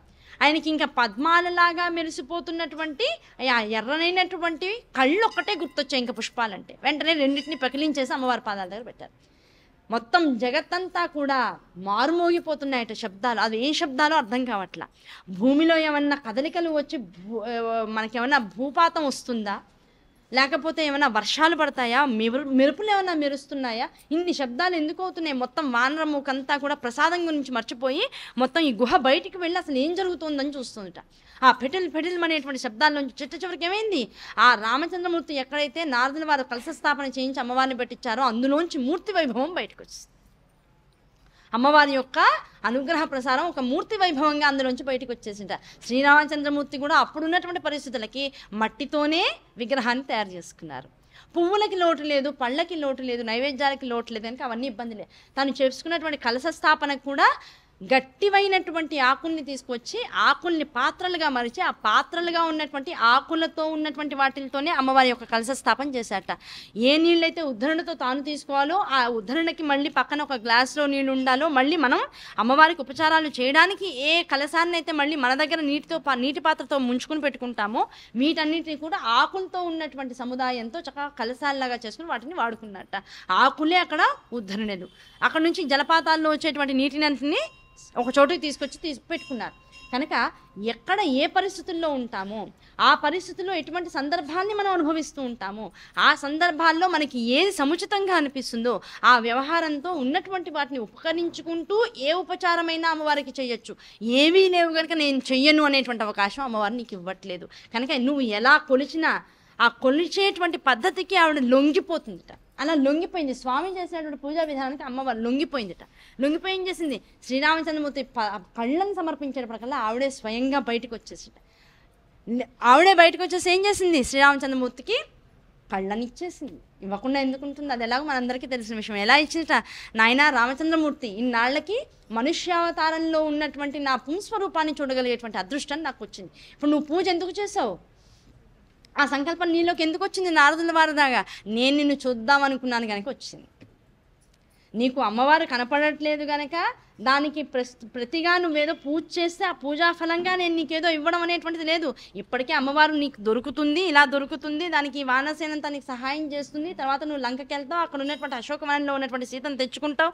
ఇదంతా మా అందరికీ తెలుసు. తెలిసిన తర్వాత కూడా మనిషిగా ఉన్నటువంటి వాడికి ప్రేరకంగా ఒక గురువు అనేటువంటి వాడు రావాలి. ఆ ప్రేరకంగా జరిగేటువంటి విధానాలన్నీ దీనివల్ల నేను చేశాననేటువంటి ఒక అద్భుతమైనటువంటి ప్రణాళిక కావాలి. ఆ ప్రణాళిక కోసమే నారదుల వారు నీ దగ్గరకు వచ్చారు, ఈ పూజను చేయించారు. పూజా ఫలితం ద్వారా నువ్వు దేన్ని పొందాలనుకుంటున్నావో దాన్ని పొందేటువంటి యోగ్యతని సంపాదించుకున్నావు. నీ ద్వారా జగత్తంతా కూడా ఆ యోగ్యతానుసారం మాత్రమే ఇలాంటివన్నీ మనకి సిద్ధిస్తాయి అనేటువంటి ఒక ప్రామాణికత్వాన్ని అడాప్ట్ చేసుకుంటారు. దానికోసం ఇదంతా కూడా. కనుక నువ్వు చేసేటువంటి పూజ పుంస్వరూపంగా నాకు చేయడం. మన ఇద్దరం ఒక ఒండర్ల గురించినటువంటి తపస్సు ప్రతి వాళ్ళం ఇద్దరం చేసుకుంటూ ఉంటాం. తపస్సు స్థాయి నుంచి పూజ చేసే స్థాయికి నువ్వు రావడం, ఈ పూజా స్వరూపంగా ఒక ఫలస్వరూపంగా నేను నీకు ప్రత్యక్షం అవ్వడం, ఆ పూజని నన్ను ప్రత్యక్షం చేసుకోవడానికి నువ్వు నీ కళ్ళని కూడా సమర్పించడం అనేటువంటిది తత్పరతకి నాంది వచనంగా పలుకుతుంది. ఇటువంటి పూజ శ్రీరామచంద్రమూర్తి ఒక్కడే ప్రపంచంలో మనిషిగా చేయగలిగినాడు అనేటువంటి స్థిరస్థాయిగా నిలిచిపోతుంది అని అమ్మవారు చెప్పేస్తారు. ఈ విషయాన్ని ఎవరెవరికి చెప్తున్నారు, జనమేజయుడికి వ్యాసుల వారు చెప్తున్నారు. అంతకన్నా ముందే ఏ బ్రహ్మగారైతే ఈ ప్రవచనం చేయడానికి ఆ సుశీలుడి దగ్గర వచ్చి చివరికి ఆ వర్తకుడితో 9 రోజుల శరన్నవరాత్రి పూజా కల్పాన్నంతా చేయించాడు.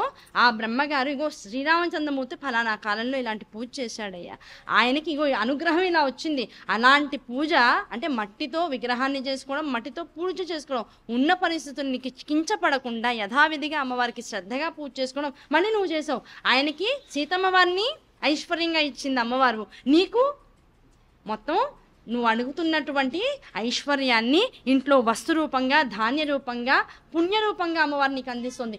ఎవరి మనస్సు ఎలాంటిదో, ఎవరు ఎలాంటి పూజ చేస్తే వాళ్ళని ఎలా అనుగ్రహించాలో, వాళ్ళకి ఏమి ఇవ్వాలో, ఎంత ఇవ్వాలో ఇవంతా ఎవరు నిర్ధారిస్తారు, అమ్మే నిర్ధారిస్తుంది. కనుక ఆకలేస్తే అమ్మని అడగాల్సింది, అమ్మ ఆకలేస్తుంది తల్లి అని అడగాలి. ఇప్పుడు నీ పరిస్థితి నీ కోసం ఆకలి కాదు, నీ వెనకాల నీ మీద ఆధారపడినటువంటి వాళ్ళ కోసం అడిగావు. స్వామి సీతను అడిగాడు, దేనికోసం అడిగాడు? అలా మనిషిగా పుట్టినటువంటి వాడు ఉన్నతమైనటువంటి జాతిరత్నం తన భార్య. అటువంటి స్త్రీ దూరం అయితే ఇలా విలపించకపోతే ఆ భార్య ఇన్నాళ్ళు ఎంత అంటే పాతివ్రత్యంతో ఎటువంటి తత్పరతతో తన పక్కన ఉందో దానికి ఒక ఉచితమైనటువంటి స్థానాన్ని ఇచ్చినటువంటి వాడు కాకుండా మిగిలిపోతాడు. దాని పట్ల ఒక రకంగా కృతజ్ఞత అనబడేటువంటి విధానాన్ని తాను చేసినట్టు అయిపోతాడు. కనుక కృతజ్ఞతలోకి రావాలి. కనుక ప్రతి పురుషుడు పక్కన ఉన్నటువంటి ఆ శక్తి స్థానానికి ఎప్పుడూ అదే సముచితమైనటువంటి స్థానాన్ని ఇవ్వవలసిందే. భార్య పక్కన లేకపోతే దద్దర్లాడిపోతాడు మగవాడు. ఏం చేయాలో అర్థం కాదు. అవునా కదా? అది పూజ కావచ్చు, దానం కావచ్చు, ఓ నలుగురు వస్తే ఇంట్లో మేనేజ్ చేయడం కావచ్చు. అయ్యో అసలేం ఆవిడ ఇంట్లో లేదండి మీరు వచ్చేసారంటారు. ఆవిడుంటే ఏమో చూసుకో అంటారు, హాయిగా ఫ్యాన్ వేసుకుంటారు, సోఫాల్లో వచ్చిన వాళ్ళని కూర్చోబెడతాడు, తాను కూర్చుంటాడు, ప్రశాంతంగా కబుర్లు చెప్తూ ఉంటాడు. ఆవిడ లేదనేటప్పటికల్లా మంచినీళ్ళు గబుక్కున్న గ్లాసులు తీసుకోవడం తత్తరపాటే, ఆ గ్లాసులు సర్దుకోవడం తత్తరపాటే, అవి కింద పడిపోతూ ఉంటాయి, పని వీలు తెలీదు, రోజు అలవాటు లేదు, ఇవన్నీ కూడా వస్తూ ఉంటాయి. కనుక భార్య ఇప్పుడు ఎలాంటి స్థానము? రామచంద్రమూర్తి చెప్పింది ఏంటి అంటే భార్య కోసం ఏడవాలి. భార్య ఔన్నత్యాన్ని ఎప్పటికప్పుడు మనిషి భర్త అనేటువంటి వాడు గుర్తు తెచ్చుకుంటూ ఉండాలి. ఆ ఔన్నత్యాన్ని మనం చెప్పుకోకపోతే స్త్రీ మనస్సు ఆనందాన్ని పొందదు. ఆవిడకి ఆనందం ఇవ్వడం కోసం కాదు, భార్యాభర్తలు అంటే ఇలా ఉండాలి అని ప్రపంచం తెలుసుకోవడం కోసం. ఏ ఇంట్లో భార్యాభర్తలు ఉన్నా ప్రపంచం ఎవరు? పిల్లలే. ఇవాళ నీ భార్యాభర్తలు ఇద్దరు కూడా నీ పిల్లల ముందు ఇలాంటి మర్యాదని ఇచ్చిపుచ్చుకుంటూ ఒకళ్ళ పట్ల ఒకళ్ళు గౌరవాన్ని పెంచుకుని కనుక మసలగలిగినట్లయితే పిల్లలు కూడా రేపొద్దున మగపిల్లలు అయితే ఆడవాళ్ళకి, రేపొద్దున వచ్చేటువంటి భార్యలకి, అసలు జగత్తులో ఉన్నటువంటి మిగతా ఆడవాళ్ళకి కూడా గౌరవం ఎలా ఇవ్వాలో తెలుసుకుంటారు. ఇంట్లోంచే ప్రారంభమవుతుంది ఆ విలువంతా, ఆ విద్య అంతా కూడా. మగపిల్లలు ఇలాంటి విద్యను నేర్చుకుంటే ఆడపిల్లలు మగవాళ్ళకి ఎలా గౌరవం ఇవ్వాలి, ఏరా ఉరై పోరా అని ఎప్పుడు అసలు అన్నదమ్ముల్ని కూడా అలా అననిచ్చేవాళ్ళు కాదు ఒకప్పుడు. అయితే పేరు పెట్టి పిలు, లేకపోతే తమ్ము, లేకపోతే అన్నయ్య, ఏరా అనే మాట వచ్చేది కాదు. అన్నయ్య ఇలా చేద్దాం, అన్నయ్య అలా చేద్దాం. అసలు ఈ ఏరాలు పోరాలు ఒకప్పుడు లేనే లేవు. అన్ని బంధాల పట్ల, బంధుత్వాల పట్ల ఒక రకమైనటువంటి మర్యాద వాతావరణం ఉండేది. ఆ మర్యాద తగ్గిపోయి, నిజం చెప్తున్నాను, కో ఎడ్యుకేషన్స్ వచ్చిన తర్వాత మరి దిగనాసిల్లిపోయింది. ఫ్రెండు ఎవరే, అన్నయ్య ఉరే.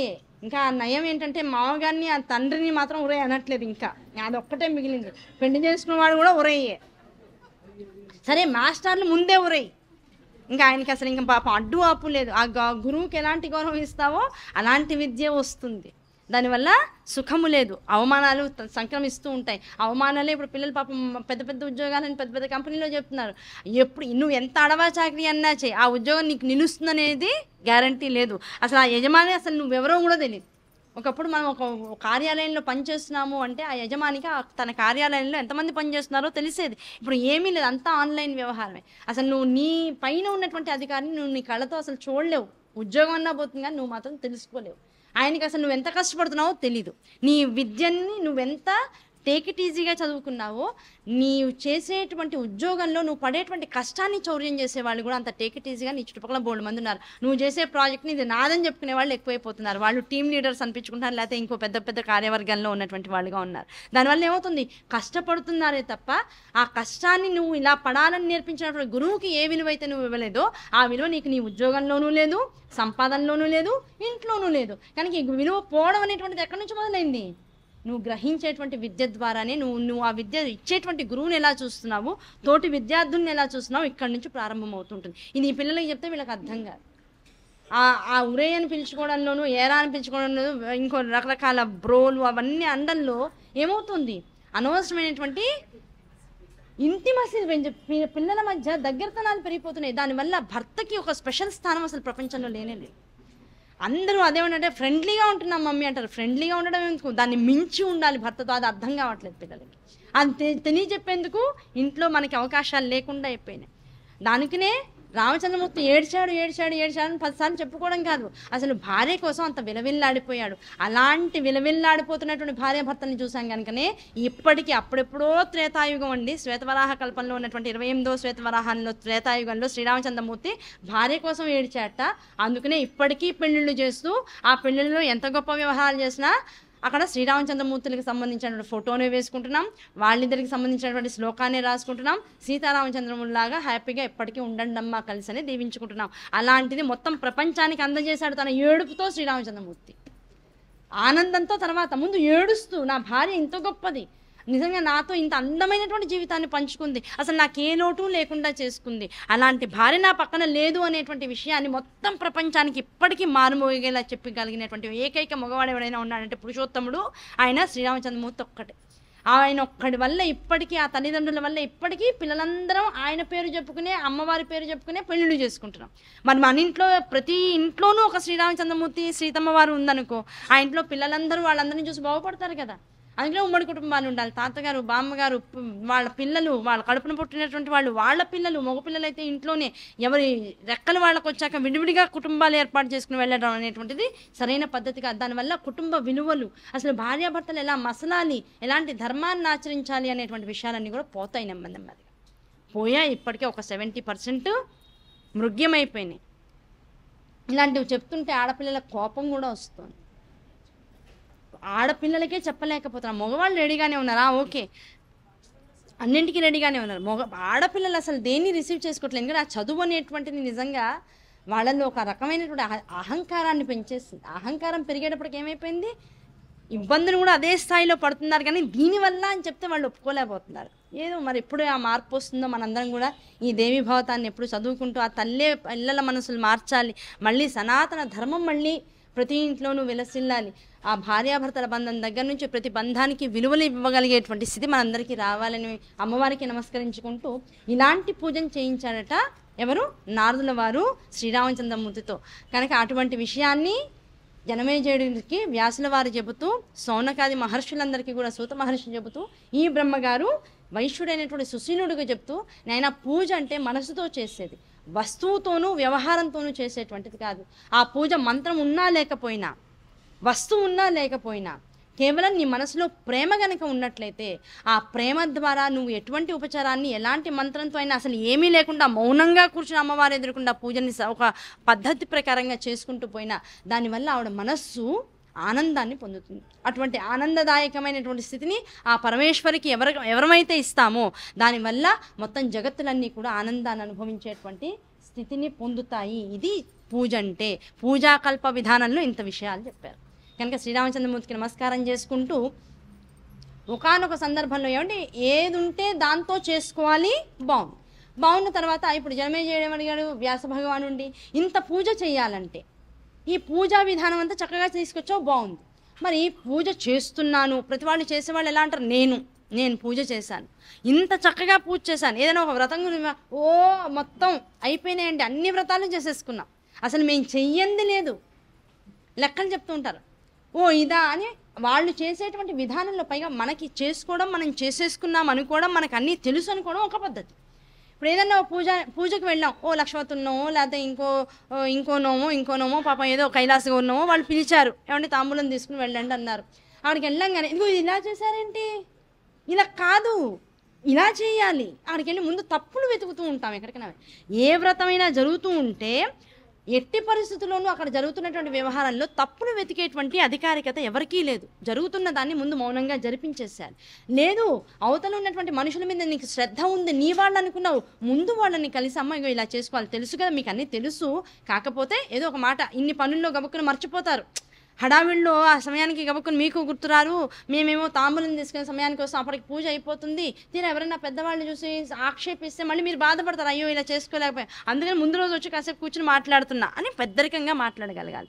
పూజ వ్యవహారం జరిగేదానికి ముందు వెళ్ళి విషయం చెప్పగలగాలి. వాళ్ళకి అన్నీ తెలుసు కనుక ఇదేదో నేను చెప్తున్నాను మీరు వింటున్నారని కాకుండా మీకు అన్నీ తెలుసు, నేను గుర్తు చేస్తున్నాను అనే విధానంతో మర్యాదగా మాట్లాడాలి. ఆ మర్యాదగా విషయాన్ని తెలుపుతూనే రెండో రోజు నిజంగానే ఇంత చెప్పినా కూడా ఎక్కడన్నా లోపాలు మనం తెలుసుకోగలిగే లోపాలు, చూడగలుగుతున్నవి వాళ్ళు సరిగా చెయ్యట్లేదనే భావాలు వస్తే ఎవరు ఏది ఎలా అనుభవించాలో దానికి తగ్గట్లుగా అమ్మవారు చేయించుకుంటుంది తప్ప వ్యవహారం తెలియడం గొప్ప కాదు. ఆ వ్యవహారాన్ని అనుసరించి పూజని ఇలాగే చేయాలనేటువంటి రూల్ ఎక్కడా లేదు. ఇది వాళ్ళకి ఇలా చేస్తే వాళ్ళకి మంచి జరుగుతుందేమో, ఆ మంచి జరగాలని ఏ మనిషి అయినా పూజ చేసుకుంటాడు. ఆ మంచి వ్యవహారంలో మనం వెళ్ళి ఓ పుల్లని అడ్డుపెట్టి నువ్వు సరిగా చేసుకోలేదనే మాట మాట్లాడకూడదు. పైగా మనం చేసేటువంటి ఈ నింద వాళ్ళు చేసుకునేటువంటి వ్రత వ్యవహారంలో వాళ్ళ యొక్క పద్ధతిని బయటికి తీసుకురాదు. అమ్మవారికి ఉపచారం సరిగా జరగలేదనేటువంటి విషయం బయటకు వస్తుంది. అమ్మవారికి పూజాలోపం మన వల్ల బయటకు వచ్చినందుకు ఆ పూజాలోపం జరిగినటువంటి పాపం ఏదైతే ఉంటుందో అది మనం అనుభవించాలి చెప్పిన వాళ్ళు. కనుక అన్నిటికీ నోరు మూసుకుని ఉంటే బెటర్. ఎక్కడికైనా వెళ్ళినప్పుడు నోరు మూసుకుని ప్రశాంతంగా జరుగుతున్న దాన్ని చూసి రావాలి. 10 మాటలు మాట్లాడు, అయ్యో ఇది ఇలానా అదలానా, ఆ బ్రహ్మగారు చూడండి అసలు మంత్రమే సరిగా రావట్లేదు నోట్లోంచి, ఇలాగా మంత్రం చెప్పేది, ఇలాగా పూజ ఉంటారు కొంతమంది బీపీ వచ్చిన వాళ్ళు నాలాగా. వ్యవహారం కన్నా విషయాలను ఎక్కువ మాట్లాడేస్తూ ఉంటారు. మాట్లాడేటప్పటికి ఏమవుతుంది, అనవసరమైనటువంటి ఒక కన్ఫ్యూజన్ అక్కడ క్రియేట్ అవుతూ ఉంటుంది. పూజలో ఎప్పుడు కూడా శాంతముతో కూడుకున్నటువంటి మనసు ఉండాలి. ఏది ఎలా చేసుకున్నా అమ్మ నీ మీద ప్రేమతో చేస్తున్నాను అనేటువంటి ఆలోచన చేసుకునేటువంటి వాడి మనసులో ఉండాలి. ఈ రెండు వాళ్ళిద్దరూ ఒండర్లను చూసుకుంటూ హాయిగా చేసుకుంటున్నప్పుడు నువ్వెళ్ళి విదురుడు గనక కూర్చోబెట్టట శ్రీకృష్ణ పరమాత్మని. వాళ్ళిద్దరికీ సంధి చేయడానికి వచ్చాడు, మాట్లాడడానికి వచ్చాడు. అయ్యా ఇలా చేయకయ్యా, అలా చేయకు, ఏదో నలుగురు ఒక్కొక్కళ్ళకి ఒక్కొక్క ఊరు అడుగుతున్నారు కదా పాండవులు, తనో ఊరు ఇచ్చేసేవయ్యా, ఎందుకు యుద్ధం దాకా రావడం, అందరం అయిన వాళ్ళమే, ఎవరు ఎటువైపు వాళ్ళం వెళ్తాం, బాగుండదు అట్లాగా, రేపు మొహమహాలు చూసుకుంటే ఏ పెళ్ళో పాపం జరిగితే మళ్ళీ మొహమహాలు చూసుకుంటే బాగుండదు, ఏదోలే బాగా వదిలేసే 4 ఊళ్ళు ఇచ్చేసే అని చెప్పడానికి వెళ్ళాడు. ఎక్కడ ఉండాలి, ఏ ఇంట్లో ఎక్కడికి వెళ్ళి అయితే సంధి విషయాలు మాట్లాడాలో అక్కడికి వెళ్ళి విందు తీసుకుంటే బాగుండదు. విదురుడు పిలిచాట, నాయన ఇన్నాళ్ళు నాకు అదృష్టం, నేను నా జన్మ వచ్చింది ఇందుకేనేమో వ్యాస భగవాను ద్వారా, దాసీపుత్రుడిగా పుట్టి కూడా నువ్వు నిమిషం నా ఇంటికి వచ్చి కూర్చునే అవకాశం ఇన్నాళ్ళకి వచ్చింది అని తీసుకెళ్ళి కుర్చీలో కూర్చోబెట్టాడు.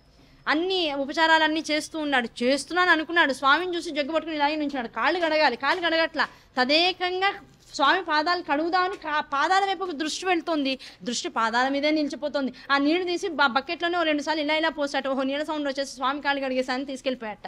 ఆ పొడి కాళ్ళనే 4 సార్లు తుడుస్తుపోయి మళ్ళీ పీట మీద కూర్చోబెట్టాట. స్వామి ఏం తింటారు స్వామి అంటే, ఏది ఉంటే అది పెట్టవయ్యా అన్నట్ట. ఏది ఉంటే అది పెట్టమన్నాడు కదా, పళ్ళు తీసుకొచ్చాడు, చక్కగా తొక్కలు విధిస్తున్నాడు, మొత్తం ముక్కలన్నీ బయటికి తీస్తున్నాడు, స్వామి చేతిలో తొక్క పెడుతున్నాడు, ముక్కలన్నీ తీసుకెళ్ళి డస్ట్బిన్లో పెడతాడు. ఆ చూసిన తర్వాత వచ్చేటువంటి తాదాత్మ్యత, ఇప్పుడు ఒకవేళ వాళ్ళ ఆవిడ వచ్చి ఇదేం పూజ అండి అన్ని అందులో పడేస్తున్నారు అందనుకో, మనస్సు విఘాతం చెందుతుంది. ఒక్కసారిగా పూజలోంచి ఆ ప్రేమతత్వంలోంచి మనసు ఒకసారి బయటకు వస్తుంది. ఆ ఖేదం ఎప్పుడైతే మనసు పొందిందో ఆ పూజ తాలూకు అది అప్పుడు అపచారం అవుతుంది, ఆ వ్యవహారం అపచారం. పూజని నువ్వు ప్రేమతో చేసే కృష్ణుడైనా తొక్కే తీసుకుంటాడు, అమ్మైనా మట్టే తీసుకుంటుంది. ఇది మట్టి అని 10 మంది వచ్చి ప్రస్తావన చేసిన తర్వాత అది మట్టిగానే భాషిస్తుంది, అందులో పూజ అనేటువంటి ప్రేమ తగ్గిపోతుంది. ఈ చేసేటువంటి వాడి మనసు అంటే స్థితిని దాటిపోతుంది, డైవర్ట్ అయిపోయేటప్పటికల్లా అది డైవర్ట్ చేసినటువంటి పాపం ఏదైతే ఉంటుందో ఈ మాట్లాడిన వాళ్ళకి వస్తుంది. కనుక ఎక్కడికి వెళ్ళినా పూజా విధానాల దగ్గర మనం పెద్దరికంగా ఉండాలి తప్ప దాన్ని శాసించి నియమించి నువ్వు ఇలా చేసావని చెప్పేటువంటి విధానంలో ఎప్పుడు కూడా మాట్లాడకూడదు. అక్కడ అమ్మ మన అహంకారాన్నే చూస్తూ ఉంటుంది. తప్పు చేస్తున్నావు, నువ్వు ఇన్ని చేసినా సరే మాట్లాడడంలో మర్యాద తెలియనప్పుడు నువ్వు ఎన్ని తెలుసుకుంటే ఏం లాభం. తల్లి తలకాయ ముత్తుకుంటూ ఉంటుంది, ఇదేం పిల్లరా బాబు, ఇన్ని చెప్పినా కూడా ఇంకా నా మాట తల్లి 4 పిల్లలు ఉంటే ఏం చేస్తుంది, ఈ పెద్దది ఉంది బాబాయ్ నా మాటే విందు బాబు, నన్నే తిడుతుంది ఎదురు అంటూ ఉంటారు. ఆడపిల్లలు ఇంట్లో ఎక్కువ ఉన్నటువంటి పిల్లలు అలాగే మాట్లాడుతుంటారు తల్లులు. అలాగే తల్లి కూడా అనుకుంటూ ఉంటుంది, తలకాయ కొట్టుకుంటూ, ఇంత చెప్పినా దీనికి అర్థం కావట్లా, నేను ఇన్ని చేశాను అనుకుంటుంది, బాధ్యత అన్నా తెలిసిందా అది తెలియటల్లా, ఏ కాటికి ఆ నోరు వేసుకుని పడిపోతూ ఉంటుంది అనుకుంటుంది. ఆ నోరు వేసుకుని పడిపోయే వాళ్ళకి తర్వాత జన్మల్లో వచ్చేటువంటి శిక్ష ఏమిటి, మళ్ళీ నోరు ఎత్తకుండా ఉండడమే. అవునా కదా, అని చేసే మొగుడైనా వస్తాడు, మాట్లాడలేనటువంటి ఆసక్తి అయినా ఉంటుంది, లేదు మాట్లాడేటువంటి ఇంట్రెస్ట్ బంధువర్గం లేనటువంటి జీవితం అయినా నీకు వస్తుంది. కనుక ఎందుకు అలాంటి వాటన్నిటికీ కూడా ముందుకు వెళ్ళడం, దేని నుంచి ఎటువంటి ప్రారంధాలు మనల్ని చుట్టుకుంటాయి, ఎలాంటి పనులు చేస్తే ఎలాంటి విషయాలు మనల్ని అంటిపెట్టుకుని జన్మజన్మల పర్యంతం మనతో తిరుగుతూ ఉంటాయంటే వీళ్ళ అతి చిన్నమైనటువంటి మనం ఉండడం పూజే కదా, విషయమే కదా చెప్పాను అనుకుంటాం చాలు, దానిలోనే అతి పెద్దదైనటువంటి తప్పు జరుగుతూ ఉంటుంది. ఇలాంటివన్నీ నివారించడం ఎవరి వల్ల అవుతుందంటే అమ్మ ఒక్కదాని వల్ల అవుతుంది. ఎంత పిల్లవాడికి 50 ఏళ్ళు వచ్చి కోడలు వచ్చినా కూడా కోడలి ముందు కూడా కొడుకుని ఒక్కోసారి సరి చేయగలిగేటువంటి శక్తి తల్లికే ఉంటుంది. కనుక ఏ మంచి చెప్పాలన్నా అమ్మే చెప్పాలి. అందుకని దేవి భావతాన్ని ఆధారంగా చేసుకుని వ్యాసుల వారు ఏం చేశారు, మొత్తం జగత్తులో ఈ యుగంలో జరిగేటువంటి రకరకాల ఇబ్బందులు ఏవైతే ఉంటాయో, అది మానసిక దోషాలు కావచ్చు, శారీరకంగా ఈ ఇంద్రియాలతో మనం చేసేటువంటి దోషాలు కావచ్చు, లేదు బుద్ధితో చేసేటువంటి దోషాలు కావచ్చు, క్రియతో చేసేటువంటి దోషాలు కావచ్చు, కర్మ చేసి కలిగేటువంటి ప్రారంధాలుగా మారిపోతూ ఉంటాయి. కనుక జాగ్రత్తగా ఉండండి. ఏది జరిగినా అమ్మ రచించి తనంతటా తాను చేయించుకుంటుంది. శ్రీరామచంద్రమూర్తి కష్టం వచ్చింది, అమ్మ తను ఈ పూజ చేయించుకోవాలనుకున్నందుకు కాను వచ్చింది. అమ్మవారు ముందరే స్వామి పక్కన ఉండకుండా మాయమైపోయింది, రావణాసురుడు వెళ్ళిపోయింది. ఆ రాక్షస సంహారం జరగాలి కనుక తనంతట తాను రామాయణాన్ని రాసుకుంది సీతమ్మ వారు. అంతే తప్ప ఎవరు ఎవరిని దొంగలించలేరు, ఎవరు ఎవరిని తీసుకెళ్ళలేరు, ఎవరు ఎవరిని అవమానించలేరు, ఎవరు ఎవరిని అనవసరంగా చంపలేరు. రాక్షసుని దేవతలు చంపాలన్నా, శ్రీరామచంద్రమూర్తి రావణాసురుడిని చంపాలన్నా అమ్మ ఇక్కడ రాయకపోతే ఇది జరగడానికి అవకాశం లేదు. కనుక ఇదంతా ఎవరి కృతం, శ్రీమద్దేవి భాగవతంలో ఉన్నటువంటి సర్వచైతన్య రూపాం తాం ఆద్యాం విద్యాం చ ధీమహి బుద్ధిం యానః ప్రచోదయాత్. ఆ బుద్ధిని ప్రచోదనం చేసి సర్వచైతన్య శక్తుల్ని మనలో అలంకృతం చేస్తున్నటువంటి ఆ పరమేశ్వరి యొక్క అనుగ్రహమే ఈ సృష్టి విలాసమంతా. చీమ కదిలినా, వేలు నొప్పెట్టినా, తలకాయ బొప్పి కట్టిన అంతా అమ్మ కృతమే. కనుక ఏది జరిగినా అమ్మ నేనేం చేశాను అని అమ్మవారిని అడగగలగాలి. నాకు కష్టం వస్తుందని ఎప్పుడు అమ్మవారి దగ్గర చెప్పుకోకూడదు. నేనేం చేశానో ఇవాళ ఇది అనుభవిస్తున్నా. ప్రతిదానికి అదొకటి మనసులో ఉంటే ఆ చేసిన దాని పట్ల ఉన్నటువంటి ఆ దోషభూయిష్టమైనటువంటి భావన నువ్వు అనుభవించేటువంటి కష్టంతో తీరిపోయేటువంటి దిశగా ప్రయాణం చేస్తుంది. దాన్నే పట్టుకుని ఇంకా నేనేం చేయలేను మనల్ని మనం మోసం చేసుకున్నామా, అమ్మవారిని మోసం చేసినటువంటి పాపం కూడా మళ్ళీ చుట్టేసుకుని మళ్ళీ ఇంకో జన్మలోకి వెళ్ళేటువంటి అవగత్యం లభిస్తూ ఉంటుంది. కనుక ప్రతిదాన్ని అమ్మతో ముడేసుకోండి, అమ్మతో ప్రతిదాన్ని కనెక్ట్ చేసుకుంటూ ఉండండి. తప్పు జరిగిందంటే అమ్మ కొట్టిందని అర్థం, కష్టం వచ్చిందంటే అమ్మ మన గురించి ఆలోచిస్తోందని అర్థం. ఆ కష్టం తీరే రోజు వచ్చేదాకా వెయిట్ చేయాలి, అది కాల నిర్ణయం. ఈ మూడింటికి ఎప్పుడైతే ఎవరైతే లొంగి ఉంటారో, దాని పట్ల నమస్కారపూరితంగా ఉంటారో, మర్యాదగా వ్యవహారం చేస్తారో, అటువంటి వారికి కాలం ఎప్పుడు కూడా పరమేశ్వర స్వరూపంగానే ఉంటుంది, సర్వమంగళాలని అందిస్తుంది.